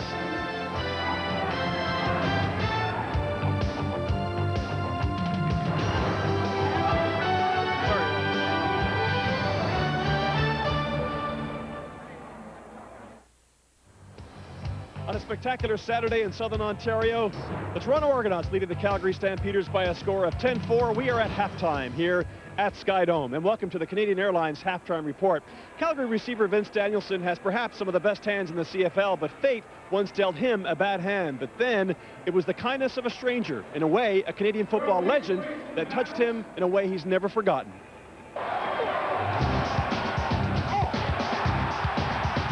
I think you get certain opportunities, especially early in your career as a professional football player, and you have to make the most of them. Now that could be in practice, or that could be someone getting injured and coming in a game. My rookie year, Dave Sapon just went down. I had to come in and fill in for him for 7 games, and I had to. That was my opportunity to go in there, and that's the way I looked at it. Flutie over the middle. There's Danielson. Vince Danielson, touchdown! The rookie gets into the end zone for the first time in his CFL career. When I went out there and Flutie threw me the ball, that I was going to make a play on it. And I've always thought of that way in my career, no matter what opportunities that come my way, that I'm going to go out there and I'm going to hopefully make plays. I'm 215 pounds and I've got to be out there and be physical. That's one of the strengths of my game, is to be a big target and be physical in my routes. And also catching across the middle. There's Vince Danielson over the middle. And again, it's been a familiar refrain. When I'm running across the middle, all I see is the ball. I mean, I really don't see anything else but the ball. I think that's, the ball's in the air and it's yours, you got to go get it. But I think hopefully the good receivers out there, all you see is that ball. If you see other people around you, or if you see this guy coming, you're not looking at the ball. So really, when the ball's in the air, I just see it turning and I go get it. Danielson doesn't fear going over the middle because he has faced a far greater threat, and that has led to a program close to his heart. Well, Every Yard Counts started way back when I was a teenager. I had cancer and non-Hodgkin's lymphoma when I was 15 years old. And as I was going through that, going through the chemotherapy and the spinal taps and really trying to survive, I had a Canadian football player visit me at home. His name was Louis Pasagula. And so Louis visited me at home, and really what he did that day was he broke up my routine of going to the hospital, getting my blood count. He made me focus on something other than what I was going through. As I became a professional football player, I looked back on that experience and I said to myself, if I can still remember that experience this day, that 20 minutes that he took out of his day to come and visit me, if I can still remember that and had that much of an impact on me as a child and what I was going through, I knew that I could have the same impact on the kids out there in the hospital. So I started the Every Yard Counts program, basically taking kids from the hospital, 2 kids a game, bringing them out, letting them enjoy the game experience, bringing them in the locker room after the game, and letting them enjoy the locker room experience with the guys and getting the pictures and the autographs. It's not a quantity program. We're not trying to affect 1,000 kids or raise millions of dollars. It's a really quality program. We're really trying to affect a couple children every game and really make their life a little bit easier from what they're going through. Pro Tips with Chris Waldy. Brought to you by Dodge. Welcome to Pro Tips. An important part of any successful offense is the running game. And with me today is one of the premier centers in the Canadian Football League, Mr. Dave Van Konen. Thanks, Chris, and you're absolutely right. As an offensive lineman, we want to be able to run the ball, and it's an important factor of the game. And if you don't do it properly, you find yourself in the unemployment line quickly. I'm going to demonstrate it using 3 key points. We want to have a wide base, we want to have our hands inside, and we want to stay lower than our opponent. And I'm going to demonstrate that. First step is short. Second step, hands inside and extend the defensive lineman, and you want to get as much movement off the line of scrimmage to allow that running back a place to run. We're going to have Chris here demonstrate. First step is short, Chris. Second step, hands inside. Excellent. What you want to do is make sure you're just a little lower than your opponent, and you want to drive out. We'll try that one more time. Short step. Another great tip from a great pro. Excellent. And remember, you can use this tip in the wintertime if your car gets stuck in the snow. Try it. You'll save yourself a ton in tow charges. Talk to you soon. I wish I'd known that in all those Montreal winters I'd lived through. Thanks, Chris, for that. Calgary trailing the Toronto Argonauts 10-4 at halftime. I know that Jim Barker told his players at practice yesterday they had to play with a sense of urgency on the Argonauts side. I think, Mark, they indeed have done that. Well, Tom, I would say the word frustration might sum up the first half for both teams. 4 turnovers, 2 for Calgary, 2 for Toronto. I think the story is that both offenses are really, really struggling right now. Dave Dickinson is just not doing the job. He's forcing the ball. He doesn't seem comfortable reading the receivers right now. Jimmy Kemp had some trouble. Jay Barker's in there. But as you say, the turnovers. This started off in the first play. Paul Mazzotti is going to get the football. Coleman closes on and the ball goes, and Shadrick Chris comes up with a big key interception for the Calgary Stampeders. And how about Dave Dickinson? Came into this game with a 64% completion average and only 7 interceptions on the season, but he's had 2 in the first half already. Well, of course, he tries to throw this, and a nice job of Adrian Smith with his first and 2 in the first half. Just jumps in front of Danielson. One of the things that I'm finding are the receivers are sitting back, waiting for the football to come to them, rather than going and meet the football, allowing Adrian Smith to do that. But I tell you what, this second interception is fantastic. Not only does he keep the ball from Dowdell, puts one hand up, knocks the football down, has enough composure to turn around, catch the football, and turn it up for a nice gain on a return after catching this interception. Nice job of Adrian Smith in the first half. So the Argo secondary, which has been burned in recent weeks, is coming up strong for Toronto. Looks like they're going to try to win this game with defense, but Calgary is known for making strong halftime adjustments.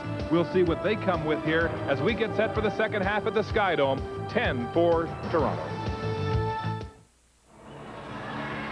Welcome back to the Skydome in Toronto, where the Argos lead the Stampeders 10-4 as we get set to start the third quarter of play on a glorious autumn afternoon here in Toronto. Both Argo quarterbacks have been warming up. Jimmy Kemp, who started, then got pulled in the second quarter, deferring to the backup, Jay Barker, who looked strong just before the half, leading them to that 6-second to go field goal.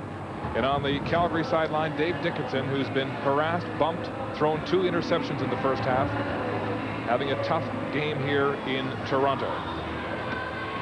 You're right, Mark. It'll be really interesting to see who actually does get the start in the second half. It looks like it's going to be Jimmy Kemp, as he has the helmet on as he's throwing the football. And see Adrian Smith on the sideline there contemplating, you know, what more can I do, guys? 2 big interceptions. I guess I just got to take it all the way back to the house myself. Relaxing in the sunshine as Mark McLaughlin will kick it off here in the third quarter. Tyrone Brown has it at his own 16-yard line. The speedster behind 5 Argo blockers, looking for a hole across the 35, outside to the 40, and finally guided out of bounds at the Calgary bench by Rock Preston. Let's go down to Tom Harrington, who spoke with Calgary coach Wally Buono moments ago. Hey, Coach Wally Bueno of the Calgary Stampeders. Wally, we hardly saw anything of Kelvin Anderson in that first half, a 1,000-yard rusher. Why was that? Well, Calvin ran the ball. We just didn't stay on the field long enough. Every time it seemed like he ran the ball, we got 5 yards, except we couldn't execute on second down. What are your plans for second half? Well, again, we got to pick up the level of intensity, and we got to complete some passes. I mean, I know Toronto's good on defense, but we're making them look a whole lot better than they really are. Thanks a lot. Yeah. Well, Wally still seems agitated after the half. First down, Argos. Hand off to Darren Joseph. Up the gut. Mark Gunn stacks him up and drives him back across the 45-yard line. Short gain on the play of 4 yards as we look at the first half stats. Well, the time of possession very even. Turnovers even, 2 apiece. The offense is really struggling, as you can evidence there. Yards rushing, Calgary 25 yards. I mean, Calvin Anderson, a non-factor in the first half. For them to be successful, they got to give him the ball more the second half.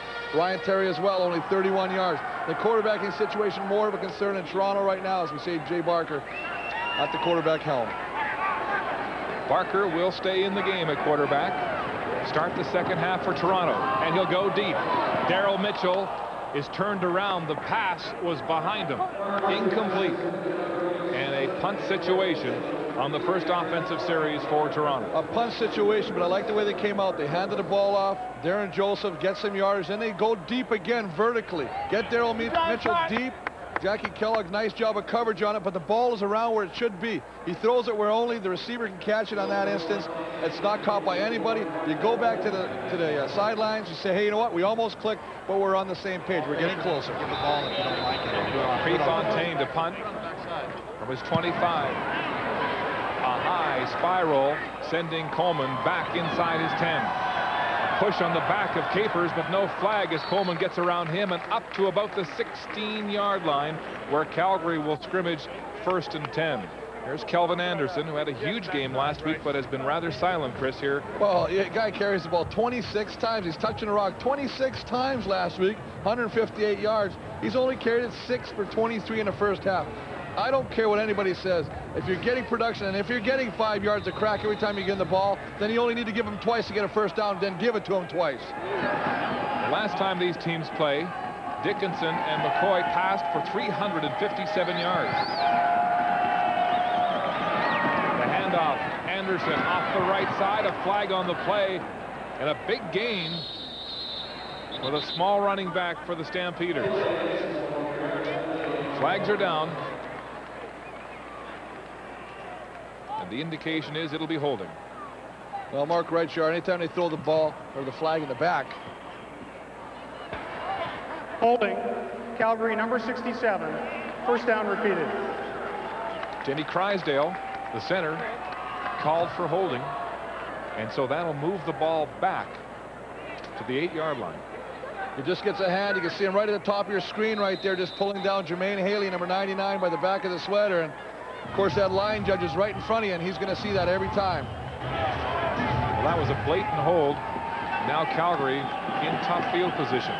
They need to get to the 27 for a first down. They'll hand it off to Anderson. Lots of room right through the heart of the Argo defense and close to the 25. Well, nice run. I mean, this is just getting a man on a man. And you know what? Your offensive lineman in the first half, if you're only running the ball 6 times, you're doing a lot of pass pro sets. Now they're coming off. You got a nice double team. Fred Childress, great block right there at the point of attack on the middle linebacker, Mike O'Shea. He reads that block. Good yardage. This is what you got to do to be successful as an offense. The gain is 16, make it 2nd and 2.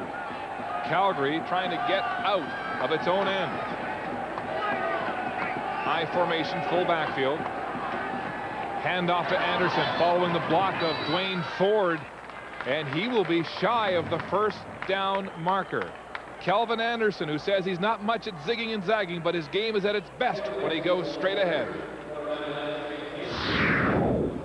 Run between my guards and tackles. You know, I just like the field, but I don't like the outside game. I'm a north and south runner. I like to run between my big guys, and I think that's my strong point right now. Well, that 16-yard game was north and south, but the last one falling short. Mike McCoy has come into the game at quarterback for the Stampeders on this 3rd down situation. Well, I think he brings up an interesting point, Mark, and the fact that if you're going north and south, you're hitting the hole right now. This is where I got to go. Anytime that you run laterally, you're allowing the defense to stretch you out and allow backside pursuit to get to you. Third down gamble for the Stampeders in their own zone. They've been good on 1 of 1 so far in this game. Third down gamble. McCoy with the quarterback sneak and a huge pileup, but it looks like he'll have it, Chris. Oh, he's got it. He gets behind there. What happens a lot of times, you'll see the defensive lineman flying over the top, and you think that's a great play for the defense if you have a back that's leaving his feet trying to jump over the pile. But if they're up in the ground, that means that the offensive linemen are underneath them and are moving them out. Therefore, the quarterback, watch him get underneath this. Look at the pad level. It's right there. That's perfect. These guys are going over the top. They're a non-factor in that play. So it's a first down for Calgary at their own 26. Rolling right, Dickinson will throw and complete in traction. Vince Danielson has it across the 30. Right between Wiltshire and Adrian Smith. Nice job of just doing a half roll and hitting Vince Danielson on the go right now. Finds a little opening, does it. One of the things I'd like to see Calgary's offense do, though, and they haven't done it yet, is stretch this defense. Let's go deep a little bit right now. Get those guys, get a little separation out there. Open up the field for your receivers. Well, Wally Buono saying his offense was making the Toronto defense look better than it was. Is getting a decent first series here in the second half. Second down and 4. Dickinson with 5 steamboats. It's complete to Rock Preston right at the line of scrimmage, but he's driven back on the play by Byron Capers. Great fill by the Argo DB. They ran that play early in the first quarter. Just brought Rock Preston across the middle, give him the ball, let him turn it up a little bit. As a result, they get a first down. This time, Byron Capers will have nothing of it. You can see him crossing the middle of your screen. Little dump pass right there. Capers is sitting right at home where he has to be in his zone protection. Makes the play, takes him down, and they got to punt the football. Preston looked like he was open across the middle. Had the ball been delivered sooner, he may have been able to make a move. Punt from Martino. Taken by Pinball Clemens. A juke at the 45. And he has nowhere to go. It's been tough sledding for Pinball Clemens in the return game back to Toronto after this. Barker remains at quarterback for the Argos. He took most of the reps in practice this week, sort of sharing them with Jimmy Kemp, and they practiced the red zone all week, but it's still been a frustration for them. Well, they're just having a lot of problems. Good pressure, good coverage by the Calgary secondary. Jimmy Kemp on this doesn't force it, takes off. Good coverage, though. Let's give credit where credit's due. Chris is all over Tyrone Brown. Daryl Mitchell here gets a little step on Jackie Kellogg, but again, they're just not clicking on all cylinders right there. Mitchell open, ball overthrown on that play from Barker. Kemp started the game but has watched from the sidelines since the second quarter. Here's the shuttle pass to Daryl Mitchell. That was golden last week against BC, but read by Mark Gunn and the rest of the Calgary defense there. Oh, they read that like a fairy tale book. I mean, they saw that coming. They stayed at home and they met Daryl Mitchell in the hole. This is not even pretty. I mean, you got to try and get a situation. You've got to create a seam right here. You can't do that. Number 91, Mark Gunn, stays at home and actually pushes the defender back, the offensive lineman. There is no seam, therefore no play. Second down and 10, Argos, 6 receiver set. Barker now indecisive, bails it out to Ryan Terry. He's open and has a first down and more. Ryan Terry following the block of Andre Kerwin, forced out of bounds at the Calgary 33. A 29-yard gain by the running back, rookie Terry.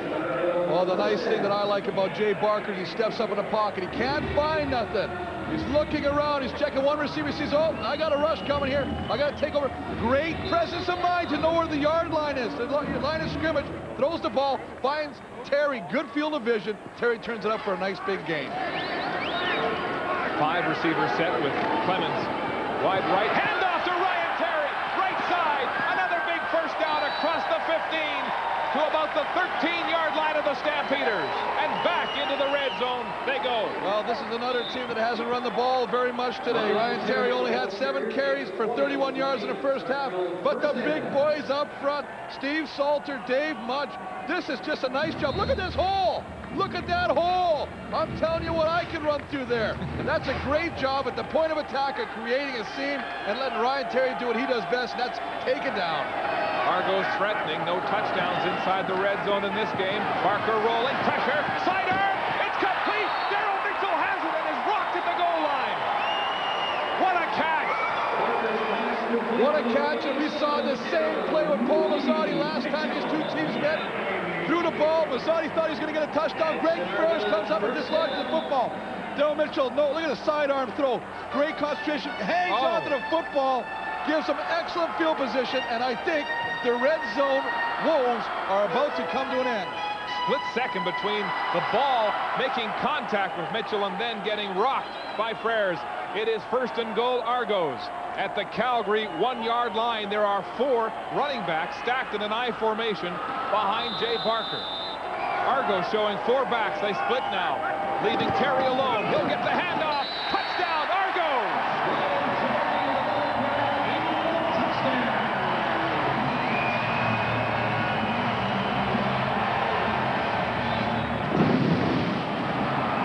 Jay Barker directs the first touchdown drive of this football game. Ryan Terry from the 1-yard line with his first touchdown of the season, of his career here in Toronto. And that is only the 2nd touchdown scored by an Argo running back this season. Well, it couldn't come at a better time. They talked about the fact that they're not producing in the red zone. But I am really impressed. 2 big plays by Jay Barker, using great field of vision and presence of where he is on the field to throw the football, and the strength of his arm mark, sidearm. Phenomenal. Point after by Dan Giancola is good. Refreshments for the rookie. Ryan Terry gets the game's first touchdown. A 62-yard drive in 5 plays, and the Argos open a lead here in the 3rd quarter. Ryan Terry lighting up the Argo offense with the first touchdown of the game.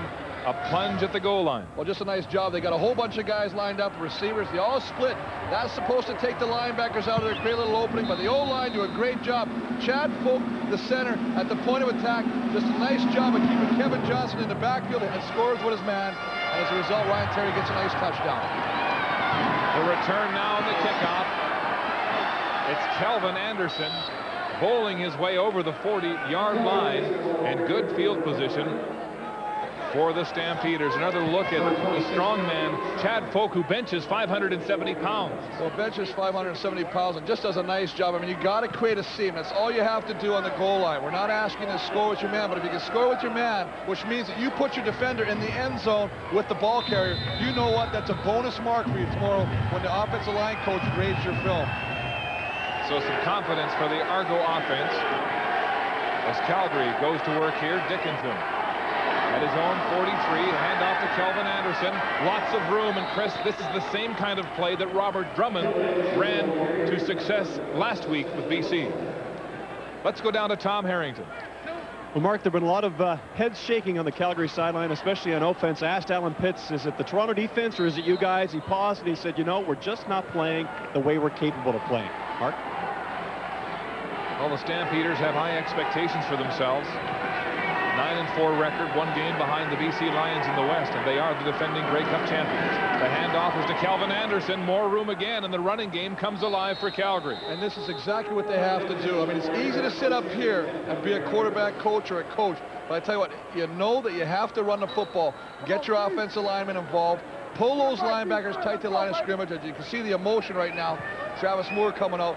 Looks like an eye gouge or something. Aubrey Cummings coming back in, but the nicest thing now is you'll open it up for your receivers running routes. I still think you got to stretch this defense a little bit. Get Alan Pitts involved, get Travis Moore involved, get your wideouts involved. Dwayne Ford out of the game at fullback. Andre Arlane, number 82, in as the Stampeders load up on receivers. 5 receivers.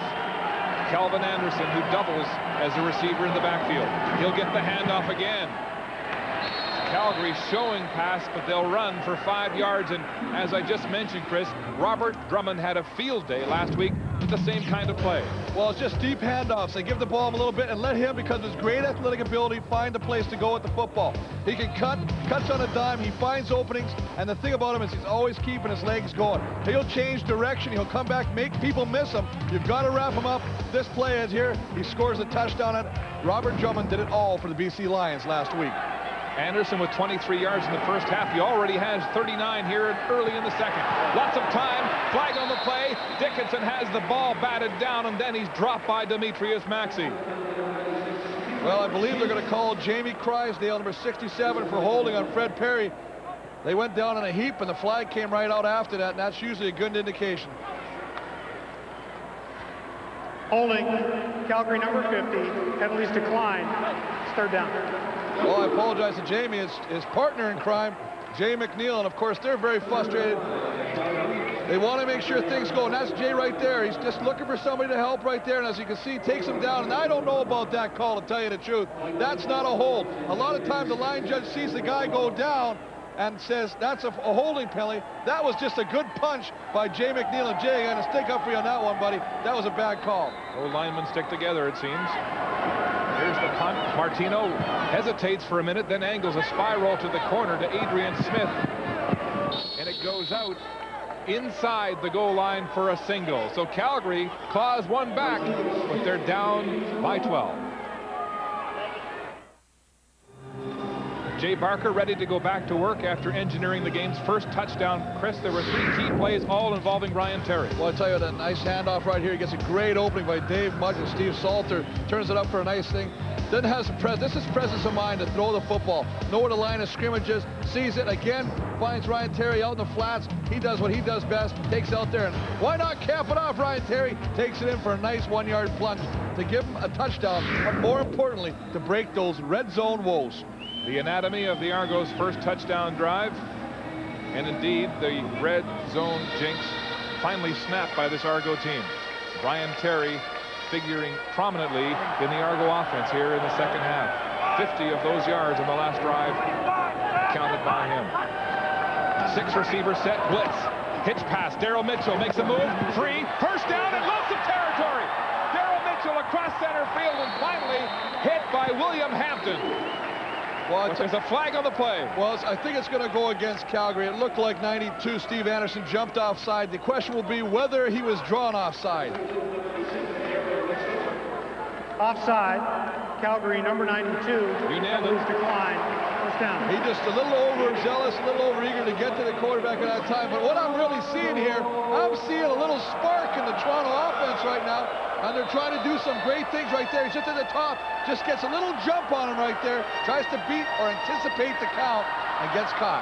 28-yard gain as Guano continues to smolder on the Calgary sideline. First down, Arcos across center field. Play action pass. Barker throws it behind Mitchell. This time had him open. Close coverage on the play by Shadwick Chris again. The thing that he's doing is what I like is he's coming around right now. Fred showed us on the side a little concern with what's happening with his offense. He wants to get on track a little bit. They got to get some points to stay in the game. But what I like what Jay Barker's doing is he's going outside. He's putting pressure on the defense now. He can either run with the football or he can throw the football. The defenders aren't sure, should I come up and force Jay or stay back with my man? It's giving him extra time to find the receiver. Barker good on 50% of his passes for 110 yards, but Chris, that was a blown opportunity. He had lots of time to make the read. And he had an open receiver in Mitchell. 2nd and 10 Argos. Here comes the blitz. Barker, quarterback draw across the 45-yard line, but short, well short of the first down. But is it close enough for a field goal attempt? Well, that's a good question mark, especially with the dome being open now. There is a little bit of a swirling wind in here now that normally it wouldn't be a factor if it was closed. But a nice job of Jay Barker to take off with that football. Greg Frères with the quarterback or the safety blitz is coming beating for him right there. He sees it, pulls the ball down, figures if the safety gets blocked, I can go for a long period of time and keep running. Nice job of limiting it. Now they're going to punt the football away. Indeed, it'll be Prefontaine punting. He'll angle it. A line drive to the 5-yard line, and a beautiful coffin corner punt by Noel Prefontaine in bad field position for Calgary. 17-5 Argos. There's Jeff Fairholm, the receivers coach, talking with Jay Barker on the sideline. Calgary on their own 5. Handoff. Kelvin Anderson. He might have a couple, but the entire Argo offense, save 3 players, was waiting for him. Rather the defense. Roger Dunbrack, number 73, does an excellent job of skating or flowing down the line, reading the play. Comes off the block, makes the play. This is what you teach your linemen. Watch 73 right here, following the play, and he runs into, lets him take him right into the running back. Nice job of Dunbrack reading that and making the play. Dunbrack, the sophomore out of Western. Now the Argo fans beginning to raise the level Dickinson in trouble, will run. Shoestring tackle on the play, and he'll be short of the first down. What I'm seeing here is a #1 offense in the Canadian Football League playing back on their heels and catching and not delivering. Everybody's coming after him. They're not giving him any field of vision. They're running into him. He's got to pull the ball down. He can't get any looks to see where he can throw the football. Very, very frustrating if you're back there as a quarterback. Well, the Argos, with the best punter in the game, try to use field position to their advantage. And now when you've got the defense playing so well, the best defense in the league, it was wise to punt the ball the way they did and pin Calgary deep. And now they'll get the ball back at least at center field. That's where Mike Pinball Clemens is standing as Guano stands on the sidelines on the Calgary bench. He was visibly upset at halftime with the performance of his offense. Beat him up front, beat him up front. Beat him. Pinball at the Calgary 50, across the 45, makes a move, tries to get outside, and then Daryl Hall grabs him and stops him in his tracks. There's Marcus Dowdell on the Calgary bench, frustrated as Barker goes back to work. Flag on the play. Ryan Terry has the dump pass and is close to a first down, and it's coming back, holding the call against the Argos. Well, the big man, Martin Gunn, all 6'5" and 280 pounds of him, felt like he was being held or illegally inhibited from getting to the quarterback, and the referee saw that and Holding. Toronto, number 56. First down repeated. Tells Mr. Chad Folk, the center of that offensive line, with an illegal grab. So it'll be first down and 20 as the ball moves back to the Calgary 54. We'd like to know who you think is the top Canadian football player of all time. Is it Russ Jackson? Is it Tony Gabriel? Is it Glenn Weir? Is it Chris Walby? Let us know. Vote on our CFL on CBC website. First and long. Handoff. Ryan Terry negotiating yardage. And a big move. Still going. Cross the first down marker. Ryan Terry has some blockers, including Jay Barker to the 5. Touchdown, Argos.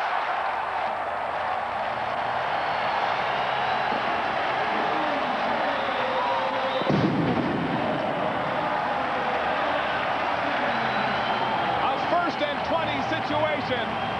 Handoff to Ryan Terry, and he rumbles 54 yards for the touchdown, and one of the lead blockers, the quarterback, Jay Barker. Hey, I tell you what, God bless the running game. You gotta love it sitting up here. What a beautiful job of giving Ryan Terry the football. The offensive line allows him to break through the first line of defense, and he does the rest. And as you say, he goes downfield and picks up an entourage of blocking, and led by none other than Jay Barker. And I tell you what, if you want to see excitement, the Toronto Argonauts, they are happy right now. The convert from Giancola is good. And with 1:54 to play in the third quarter, the Argos now put a stranglehold on the Stampeders. Another look at that 54-yard run. Well, just a great hole at the point of attack, and he does the rest. Look at this. I mean, he's got a bad ankle. He was talking about the fact that Antonio Armstrong last week had twisted it. Didn't know if he could cut that well. But look at down here. Look at the guys blocking. Jay Barker, Paul Mazzotti, all walking him into the end zone. That's what team is about. That makes chemistry. They're going to watch that play tomorrow 100 times when they view this film, and they're going to enjoy it. Look at I mean, the cuts are phenomenal, right? He's got people turning around left and right. William Hampton, he's got to go back, pick up his shoe. Jackie Kellogg's not going to catch him. And I tell you, the rest is history. And his second touchdown of the game for Ryan Terry, who came in today's game with 0 on the year. And how about these numbers, Chris? 3 carries for 75 yards in the second half. He now has 106 yards on the ground so far in this game. And there's Jay Barker taking a page out of Doug Flutie's playbook with a block there to help lead the way. And Paul Mazzotti was in there too, almost got trampled in the traffic. Everybody helping out in this Argo offense. Well, you love to see it. And that's what makes you a good team, is when everybody, if you're not catching the football, you're doing something else to help contribute to your team's success. And Paul Mazzotti gave a great example of getting downfield and sacrificing your body for the betterment of your football team. Well, now the pressure is on the Calgary offense. They've got to get something going. Mazzotti and the Argos have come to life with 2 touchdowns, both by Ryan Terry here in the second half. Prefontaine Squibbs' kickoff. A one bounce taken by Rock Preston across the 30-yard line, and then hit head on at the 40 and dropped immediately. The rookie Ryan Terry, and his numbers have been spectacular. 10 rushes, as I mentioned, for 106 yards and his first 2 touchdowns of the season. And we talked about halftime. Give him the football. Just a little late handoff right there. Let him find the opening. Goes to left, cuts to the right. Makes another beautiful cut, makes guys miss, and the legs are churning. And then, of course, as we talked about, he's got an entourage of guys in blue, a sea of blue, as it were, walking him into the end zone. And you know he's going to enjoy that. Dickinson in the shotgun. Fails from the pocket, tripped up. And so frustration continues for the Calgary offense, a high-powered offense that has not been firing here this afternoon. Well, it's a high-powered offense, and they have ran the football well when they've run the football, but they are getting manhandled on the pass rush by the Toronto defense. They're just putting a lot of pressure on Dickinson, making him, forcing him to pull the ball back down and not allowing him to make the proper decisions to throw the football. Maxey with his second sack of the game. The loss is 4. 2nd and 14, Stampeders. More pressure and another sack. Fred Perry and Jermaine Haley sandwich Dickinson, and he's taking another beating from this Toronto defense. Well, he's taking another beat. I tell you what, Toronto's defense, Toronto's offense, let's talk about Toronto's team in a whole, are having FUN, and that is fun. Right now, both guys in the corner are going to come here. There's Perry down there. Watch him come. He just does a nice job of swimming. There you see Jermaine Haley beats his man, number 50, Jay McNeil. They meet in the backfield. They meet in the crossroads, and they have a Dickinson sandwich.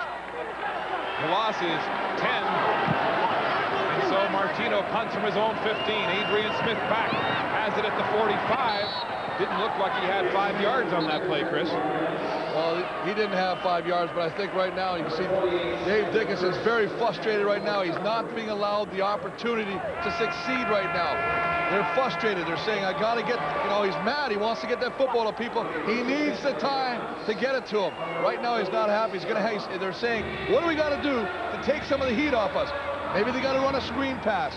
Maybe a couple draws, but you got to do something to take the heat of that front 7 of the Argonauts off your offense. Well, this team, this Calgary team, Mike Roach, the defensive coach, and there's, again, more frustration on the face of Dickinson. They lead the league in quarterback sacks, and it's happening again here this afternoon. The jumbo offense is in for the Argos. That means Adrian Smith at quarterback and all the big men on the line. Flags, whistles. The play will not get off. Timeout, Calgary. Oh, and so the Stampeders, perhaps confused on the play, call a timeout. You know, when things don't go, and I don't mean to laugh, when things don't go right, I think there's a little bit of frustration. Things happen right now. You can see the defense coordinator, Mike Roach, Wally Buono right there. They're talking. They're trying to get things straight. What do we got to do to get things organized here? Here's Tom. Well, guys, the sideline, as you mentioned, is a bit chaotic for the Stampeders. There's a great deal of pride on the line here today, and there's a sense of shock. What's happening to us? Wally Buono was talking to Kevin Johnson, the rookie middle linebacker who's replacing Alondra Johnson, an emotional leader who I think they miss in the sidelines right now. He said just relax and play, which is probably good advice for the entire Stampeder defense and offense for that matter. Well, that's interesting, Tom, because Johnson is responsible for calling the offensive fronts that they're seeing against the Argo team. That's a job that AJ had. And the jumbo continues. Adrian Smith turns, pivots, and runs straight up the middle for a gain of maybe 4 or 5 yards on the play. It looks like total chaos when that jumbo operation goes. What they do is, though, Adrian has a number of options. On this one, he does a double handoff. He does a complete pirouette. He just goes around in a big circle and follows the blocking as it goes up the hole. I mean, he can take the ball, fake the handoff, and throw the football.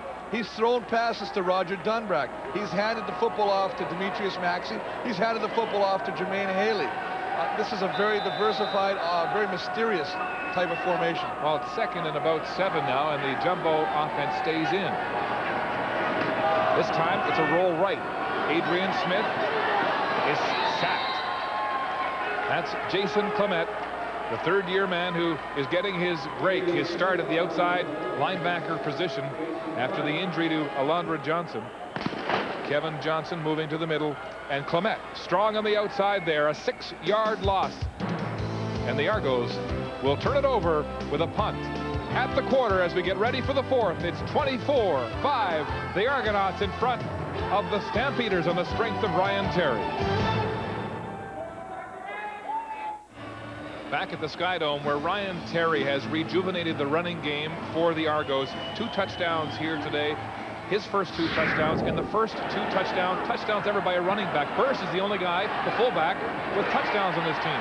Well, not only does he carry the ball, he catches the ball. And that's one of the things they liked out of training camp is the fact he's got great hands, and when he gets the football, he's got great vision, as evidenced by this running play right here. The ability to break tackles, to make people miss you, that's a gift. It's just not a given. You got to work on it. He does a great job of showing his skill on that run. Ryan Terry, the rookie out of Iowa. A lot of people are comparing him with Mike Saunders, who also came out of Iowa, a fluid running back. Prefontaine booms a punt deep over the head of Rock Preston. He'll get a bounce to the goal line, and it stops dead on the 1. Rolling back, and the Argos get an Argo bounce.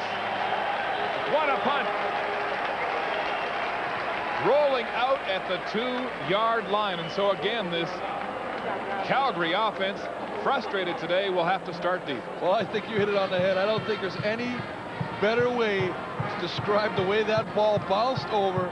65-yard punt, goes over Rock Preston's head. He's figuring, well, the worst scenario is it's going to roll in the end zone. Oh, sorry, Rock, I'm coming back the other way. As you say, rolls out on the 2-yard line. And indeed, Calgary finds itself not only behind the scoreboard, but way deep, starting a drive in their territory.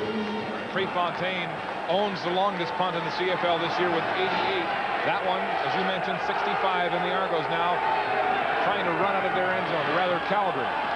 And it's Kelvin Anderson who manages to negotiate himself for a first down and more. Across the 20-yard line, Anderson showing some fight, shining his golden tooth. Nearly broke free there, Chris. Well, I tell you, you got to love this guy. I mean, this is hard. You want to talk about a warrior, a guy that comes to play. I mean, this should have been stuffed back at the line. The line gets there. There's nothing there. He can't see nothing. He has to make a cut. He makes Maxey move. Then he has to come back in. Look at the head contact. He runs into London's Price, 1-on-1. Great job of keeping your feet driving and do what you got to do to get your team moving. Dickinson goes back to Anderson with a dump pass. He'll be very close to the first down. It's rather Mike McCoy into the game as they've made a quarterbacking change, Calgary has. Well, he try to shake this team up. The young man who came into this team as an investment broker and won 3 in a row. And you know what? He did come in the second half of last week last time these two guys played, and he played very well in that second half. So they know he's got some good leadership. He's got some great skill. And it was Mike McCoy who led the rally to beat the Argos 29-26 3 weeks ago in Calgary. Anderson rumbling again, beginning to find his footing, and another first down for Calgary. So they're digging themselves out, starting on their own 2. Mike McCoy's numbers have been superb for a guy who's never played in the Canadian Football League. 5 touchdowns against 1 interception. And I think that's the biggest kudos to the guy that he's never played in the CFL. A lot of quarterbacks come up in the States, you have to get used to that extra guy, that 12th man as it were, and have a real hard time adjusting to it. He's found success with it.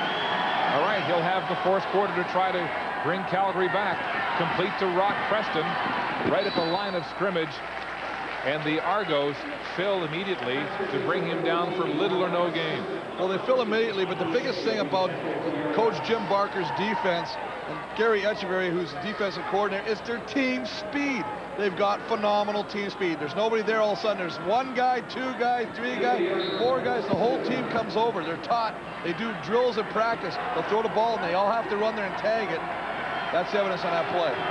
Second and about 9.5. McCoy in the shotgun, dumps it off to Alan Pitts. Pitts dives for the first down marker, and this will be close. So it looks like they're going to mark him back, Chris, about 2 yards from where the ball is. That's an interesting mark, and I don't think he's very happy about that mark because he kind of caught the football and dove to try and get to the first down marker. Interesting decision here by Wally Buono. Do we go for it? Because we got to get some life now in the fourth quarter here.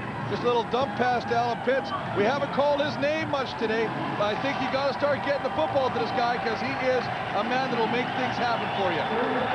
Third down gamble for the Stampeders. Third and about 2 at their own 46. Dwayne Ford into the game. Whistled down. Flags on the play. And they may have used too much time on the clock. Time count. Calgary, number 19.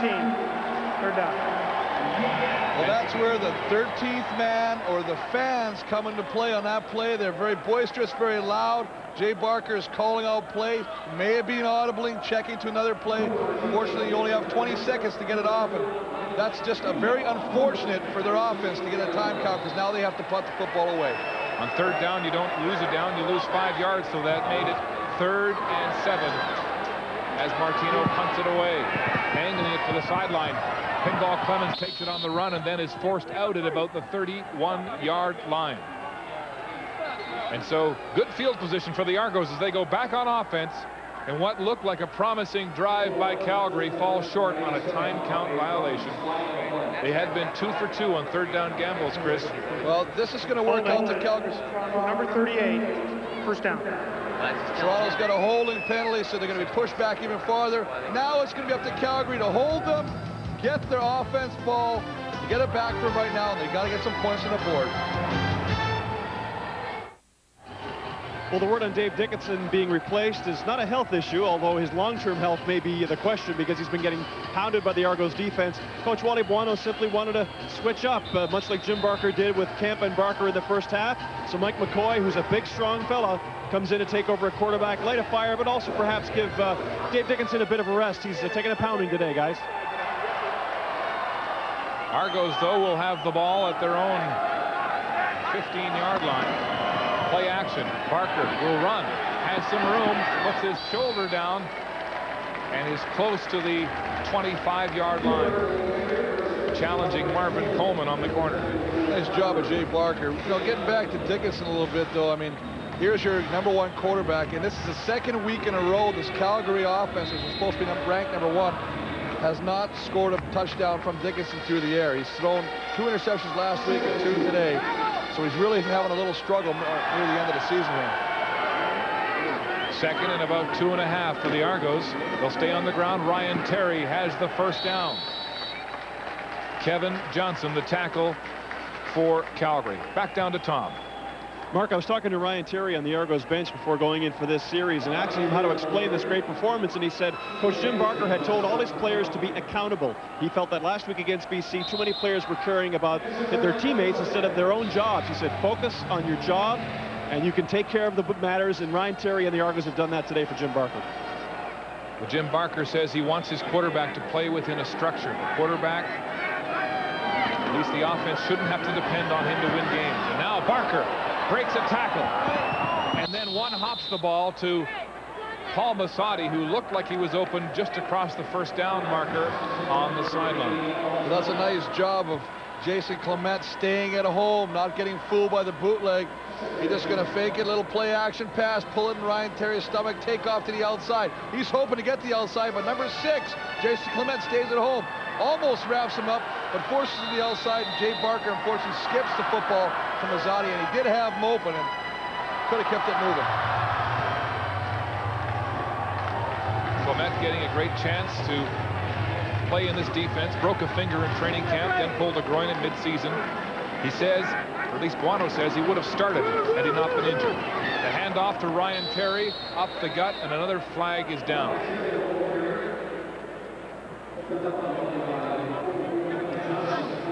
Shy of the first down, Terry was, by at least 4 yards.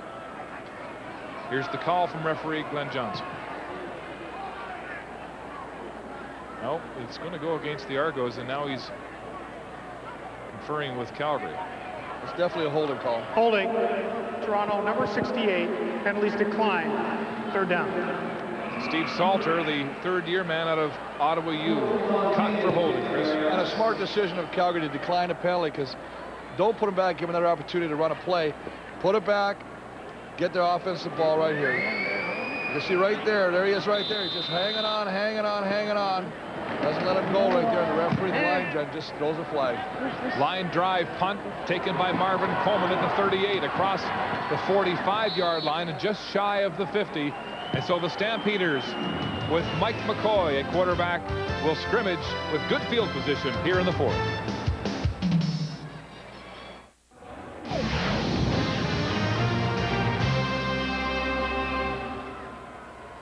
Mike McCoy off the bench at quarterback for Calgary. He has just under 9 minutes to engineer a comeback, but he's done it before.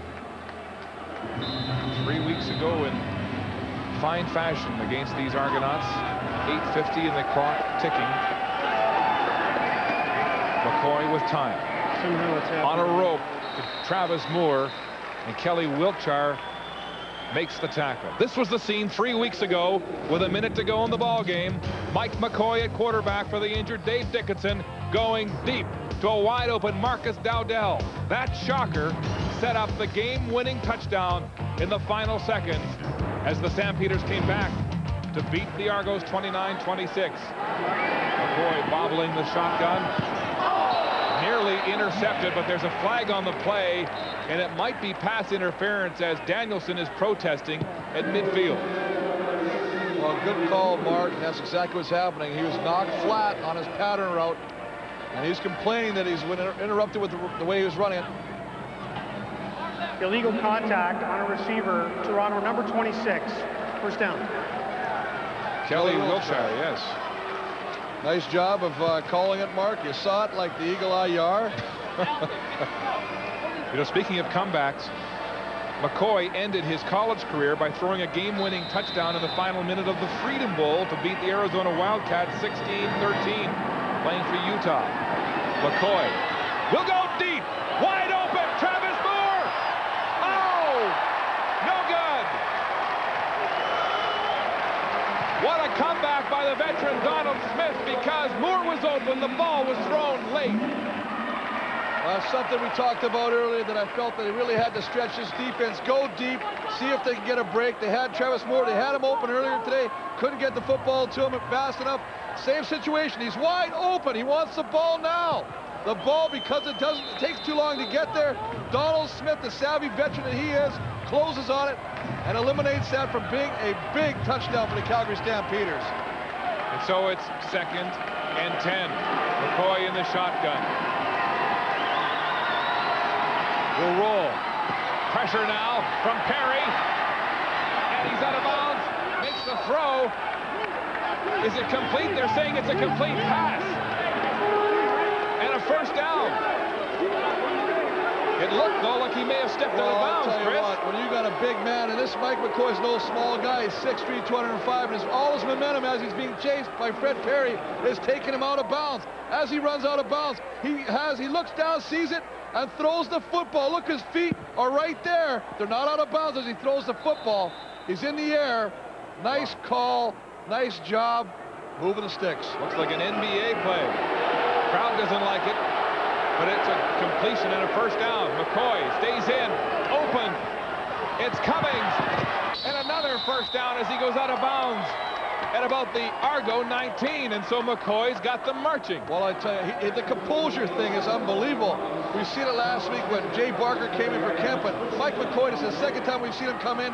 He just sits back there with the poise of a veteran, finds the guys, knows what he's doing, and it almost seems like he's getting better protection from the offensive line right now. And his receivers are getting open. First down, Calgary. Inside the Toronto 20, McCoy complete again to Vince Danielson, who puts his head down at the 10. Well, the thing that I really like about Mike McCoy is very evident from this drive is when he makes a decision, baby, he makes it now and the ball is gone. He is not waiting with that football, and as a result, Vince Danielson on this play finds the opening, turns, and the ball is right there. That's exactly how you want to do it. Don't give the defense an opportunity to react. Second down and about 2. Danielson has it again for the first down at the 5-yard line. line. There's a flag on the play, and it might be a pick. This might be coming back. Well, that's exactly what they're calling. Travis Moore coming inside, picking the guy, letting Vince Danielson go outside. Forward pass interference, Calgary, number 83, second down repeated. Exactly what we talked about. Travis Moore trying to clear it out. Run a little route, run a little distraction, get in the way of the defender that's covering Vince Danielson. Does a great job. Danielson makes a catch, but it's all for naught as it came back. So now it's second and about 12. And a huge second down play here from McCoy. Play action. Dowdell has it, breaks a tackle, puts his head down, but can't get to the first down marker, drops the ball, but the officials say it was blown dead. Very close to the 10. The first down markers at about the 8. Great initial blocking by the receiving core of the Calgary Stampeders to get Dowdell close to the first down marker. He's going to come up 2 yards short. And again, we're in a situation right now where they have to gamble on third down. Let's listen in. Now we're going to keep going here. Third down and 2. Stamps converted 2 third down gambles before, then lost the ball on a time count. He's got a man open. Complete to Cummings. Touchdown! Cummings stretching his arm out across the goal line. And the Stampeders hit the end zone for the first time this afternoon. The first time this afternoon, and Mike McCoy, I tell you, I think they're going to go for 2 points. Just a great job of throwing the football where Aubrey Cummings can catch it. He does the rest on his own by going for the end zone and using the length of his body to stretch over and break the plane. Just a nice job. He throws it cross field. This is not an easy throw. And he's going to stretch out and get the football to cross the line of scrimmage, the plane, the goal line, and score a touchdown. So 2 tremendously athletic plays, one by McCoy to stay in bounds, and that stretch from the 5-yard line by Cummings for the touchdown. Here's the 2-point conversion attempt. McCoy, it's complete to Travis Moore for a 2-point convert, and the Stampeders have some life. With 5:25 to play in the football game, Mike McCoy engineering a 61-yard scoring drive on 6 plays, and it's 24-13 Toronto. Travis Moore on his way to a 1,000-yard season receiving with a 2-point convert to pull Calgary to within 11 points. Well, it's a 2-point conversion. Everybody's going to slant to the inside of the field. All your receivers are going to do that. As they do that, they pull everybody in tight, allowing Travis Moore to run a little slant to the goalpost. Comes wide open, one-on-one coverage of Byron Capers. Nice throw, and again, it's a timing route. Great throw quickly by the quarterback, Mike McCoy. How about these numbers? McCoy good on 10 of 11 throws for 82 yards and a touchdown. Tyrone Brown at his own 15-yard line. They're setting up a wall right, the Argos are. But Roger Reinson crashes that party with the tackle from behind. Here's another look at the touchdown, Chris, to Aubrey Cummings. Well, it's a throw across field. That's the biggest thing that's got to impress you about the arm strength of Mike McCoy. And then, of course, the athletic ability. Being tackled by Donald Smith, but Aubrey Cummings stretching out, getting the ball across the goal line to score that point. Not being denied would be the point there, Mark. I can get that close. I'm going to take it all away. The drive consumed nearly 4 minutes off the clock. 5:09 and counting left in the game. As Cummings shouts some encouragement from the Calgary bench. Ryan Terry on the ground, and he continues to find leaks in that Calgary defense. Well, he finds leaks, but he's getting a great job of help by the offensive linemen up front. They're doing a real nice job of giving him an initial seam to run through, and then the rest of it is being done by Ryan Terry, who's doing this duking and juking and making people miss. But look, he got a hat on a hat. Everybody's got a hat on a hat. He breaks a tackle. Nice job of Steven Salter of staying on the block and allowing that initial hole to happen. Salter, of course, subbing for Chris Giaskis, missing his second game with bruised ribs. The handoff to Darren Joseph, the fullback, and there was nowhere to go on that short yardage situation. This will be very close, but he appears to be shy of the first down marker. Yes, shy by about a yard and a half. About a yard. About a yard short. Yeah. Darren Joseph's not happy with that because he thought, I got to get the first down. He knows how important it is right now. The fact that Calgary took the ball down smartly last offensive drive and scored a touchdown. Toronto's saying we got to keep the ball now on offense. Keep them off the field, use up as much of the clock as possible. They didn't do it. Prefontaine's got to use that booming leg of his now to try and get a great kick. Kelvin Anderson waiting to go back to work as Prefontaine shanks this one on the bounce. It's Rock Preston at his 38. Up the middle, spins, and is dropped immediately for a short return. Here's Tom Harrington. Well, Mark, Thanksgiving Monday, 2 servings of the CFL on CBC. At 1 Eastern time, it's the Western Rough Riders in Montreal. The Owls trying to wrap up first place in the Eastern Conference. Then at 4 Eastern time, it's Edmonton at BC. The Lions with the CFL's best record. The Eskimos in danger of missing the playoffs. And wouldn't that be a shocker for Don Matthews and company? Guys? Yes, and implications in the West. Should Winnipeg continue to come on, they could cross over and grab that 3rd playoff spot. Well, that's a big thing, Mark. They've run 2 in a row, and I know they're going to have a great crowd on Sunday when they play the Hamilton Tiger Cats, so watch out. Says the former Blue Bomber. McCoy complete to Kelvin Anderson, and he's rocked on the play by Martavius Houston, the leading tackler on this Argo defense. Rocked on the play, but still picking up 4 yards, 5 yards on the first down. Good first down production. Not wasting it down, not putting yourself in 2nd and long now. Stampeders must also manage the clock, and time is ticking as McCoy stays in the hurry-up. McCoy waiting, pumping, has a man open. It's Pitts at the first down marker right at center field.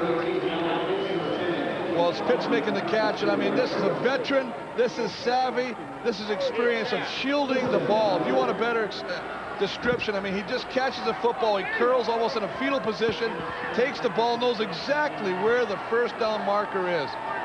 That's just exceptional, knowing the field by Alan Pitts. He shields it, look, it leaves his feet, lands just at the first down marker.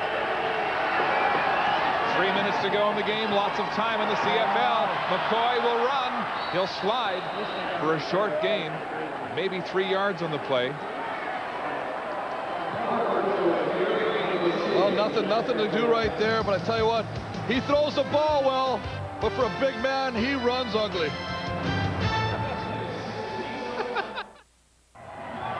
Back in Toronto with 2:54 in the game, and look at these numbers. Mike McCoy has missed only once in 13 attempts, 92 yards and 1 touchdown, and they put the ball in the hands of the backup again in Calgary. We've seen this script before. Dave Dickinson will watch from the sidelines now, the starter. A frustrating afternoon for him.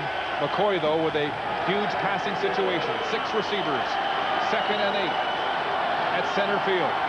Here comes the blitz, and he's sacked.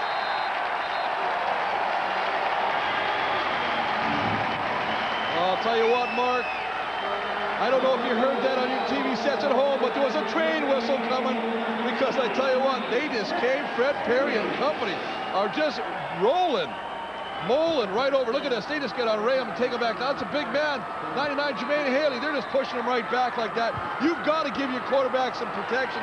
Allow him to throw that football if you want this offense to be successful. And they will gamble again. 3rd and about 20. Stampeders have no choice. McCoy. Oh, he had Vince Danielson, and it bounces into Alan Pitts' arms. It's a completion. And some horseshoes for the Stampeders. Well, they have a horse that circles the field every time they score a touchdown, I think.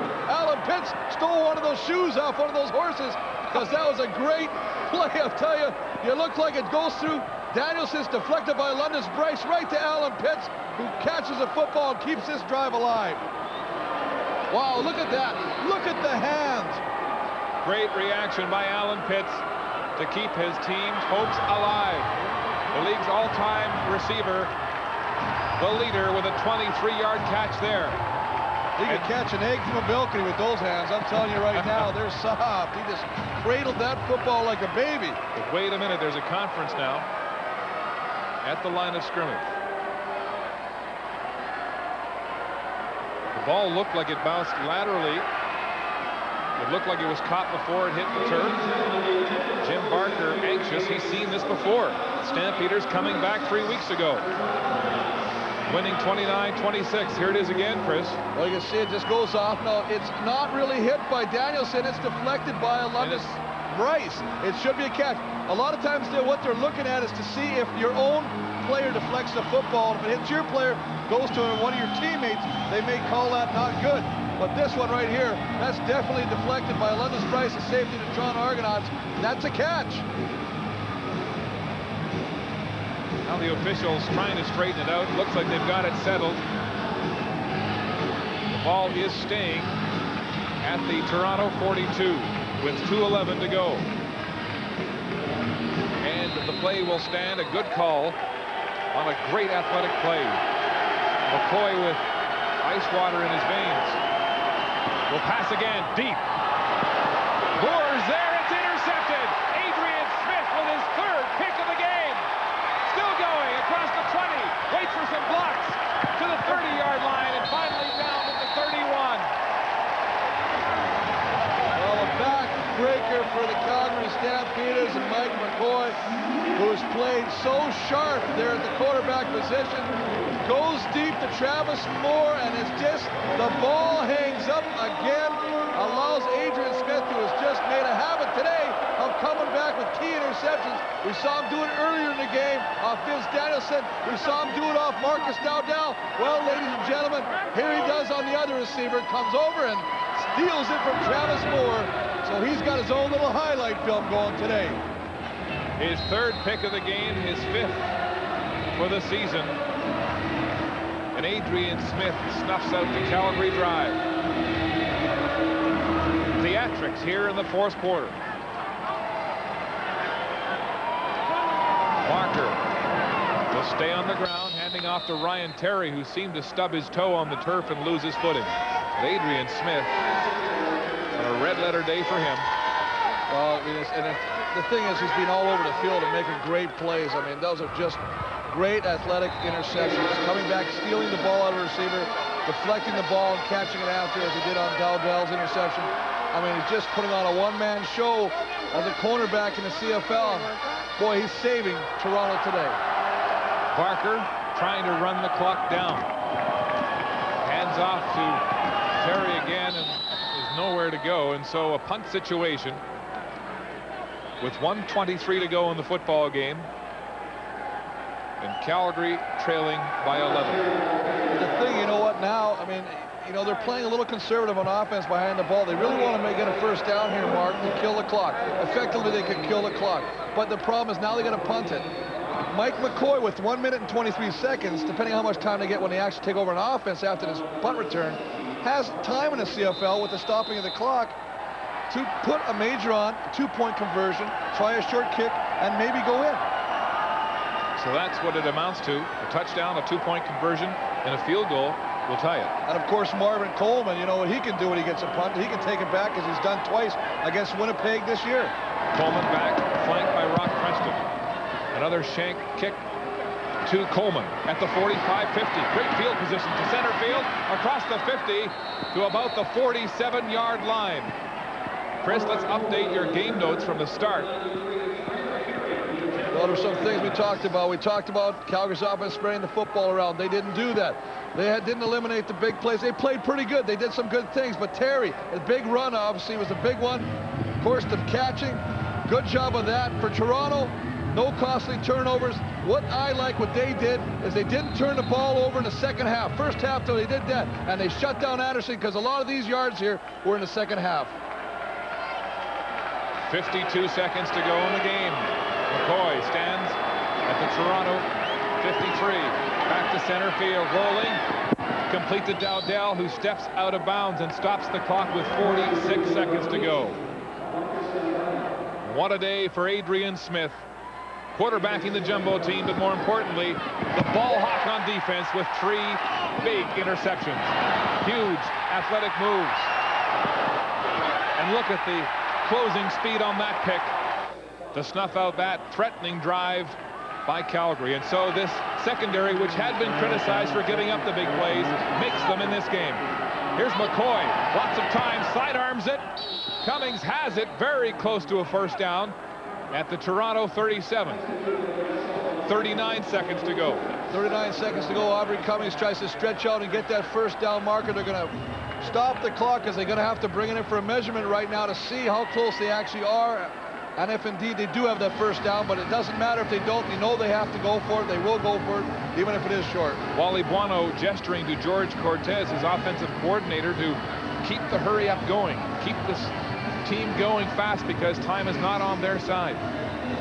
39 seconds to play. And it is a tall order. A touchdown, a two-point convert, and a field goal just to tie against a defense which has been stingy.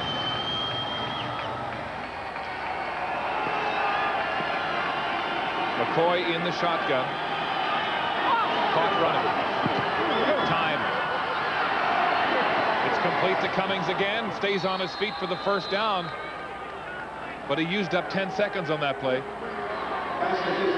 Jay Parker coming off the bench, engineering 2 second-half touchdowns. A little interesting call there, Mark. I mean, they only need less than a yard. Why they didn't run for it, just huddle up again and go with it right there. As you said, he effectively used 10 seconds on the clock throwing the football. Play whistled in, and the clock is ticking. It's taken him 6 seconds just to get the snap. Going deep, McCoy to the end zone. Pitch is open, and Adrian Smith breaks it up again. Well, it's the only guy that he hasn't intercepted a ball off, and that's Alan Pitts. And as you say, great coverage down the field, stride for stride with the king of receivers, Alan Pitts, who still somehow always finds a way to almost come up with that catch. As you see, Adrian Smith gets his hand in there. Does a nice job of reacting to football, but Alan Pitts almost comes up with it again. You have to wonder, Adrian Smith with a stellar game, 3 picks. Donald Smith coming back after missing 4 games. They haven't thrown at him very much. No, and that's a sign of respect. Whenever you look at stats, defensive stats, and you see a guy hasn't got a lot of interceptions, they go, well, maybe he's not playing well. A lot of times it's indicative of the fact that they respect you and they just don't throw the football your way. 8 seconds to go. Stampeders with no chance to win now. McCoy with some pressure, gets it away. It's complete to Cummings again, but that will do it. The clock strikes 0. Ryan Terry's 2 touchdowns, his first of the season, his first of the career. Terry, the boatman to victory here, and a huge upset of the defending Grey Cup champions. The defense, Adrian Smith with 3 interceptions. The big plays in big proportions. And how about Jay Barker? I think Jay Barker was the difference. He started out slowly, a little high-strung, was missing some things. All of a sudden, he came on the second half on fire, moved the ball. What can you say about this guy, too? Mike McCoy, what a game to come in and almost engineer something. Came in and moved the football down and made a game of it for the Calgary Stampeders. Well, he burned the Argo defense 3 weeks ago, but he wasn't going to do it a second time as they stood tough. Let's go back down to Tom Harrington. All right, Mark, with 2 of the key guys for the Argos today. Adrian Smith, 3 interceptions. Ryan Terry, 2 touchdowns. I'll start with you, Adrian. A tremendous game. Why was the defense able to handle the Stamps offense so well today? We handled them well the last game we played. We just had a mental breakdown the last play of the game, toward the end of the game with a minute left to go. But we knew what they were coming to do. We set ourselves up to be in some good possible situations for us to win the game and play a good defense. Everybody's on the same page, and it just worked out for us today. 3 interceptions. In terms of your career, how does a day like this rank? Ranked up there pretty high. I had 3 in college a couple of times, but this is the first one I had in the CFL. Congratulations. Nice game. Thank you very much. Adrian Smith, and now Ryan Terry, the new answer in the backfield for the Argos. Ryan, 2 touchdowns. First of all, your thoughts on the game? Thoughts of the game, I thought the offensive line did a great job. Calgary's defense actually did a better job than what we had expected. They came out early in the game, and they stacked the line up. And offensive line, like, we just committed to the run. In the second half, we just said we're going to come out and run the ball. And we got to make some things happen. And just looking back on last week, when I left the game at midway through the second quarter, and my ankle was hurt, and the coaches wanted to hold me out this week, but I was sick when I saw the rushing stats, and I left the game. And I just told Coach Barker that I was playing. I told him, I said, Coach Barker, my ankle will be fine. I may have to rest it a couple days going into the Hamilton game, but I said we need a running game, and I said I got to come out and run the ball. Briefly, Ryan, how important is this to beat the Grey Cup champions? I think it's very important because we beat a good team. It's not like Calgary is a sorry team. They're one of the best teams in the league. and it feels good. It feels good to come through and beat a good team, and we beat them handily. Thanks a lot. And thank you. Ryan Terry, the stars, the Toronto Argonauts knock off the Grey Cup champion Calgary Stampeders 24-13 at Skydome, sending a very happy Thanksgiving Day crowd home. Very happy. We'll be back with more from Skydome and wrap things up on this Thanksgiving Saturday in just a moment. Don't go away.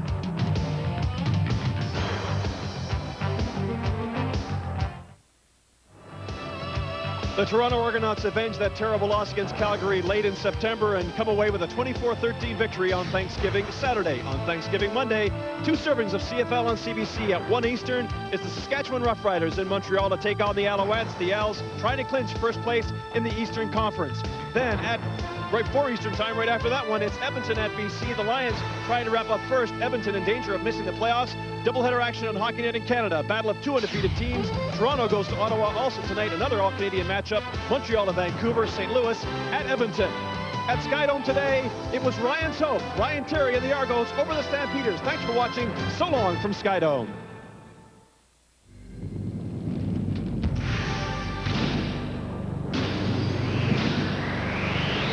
CBC Sports, Canada's Olympic Network.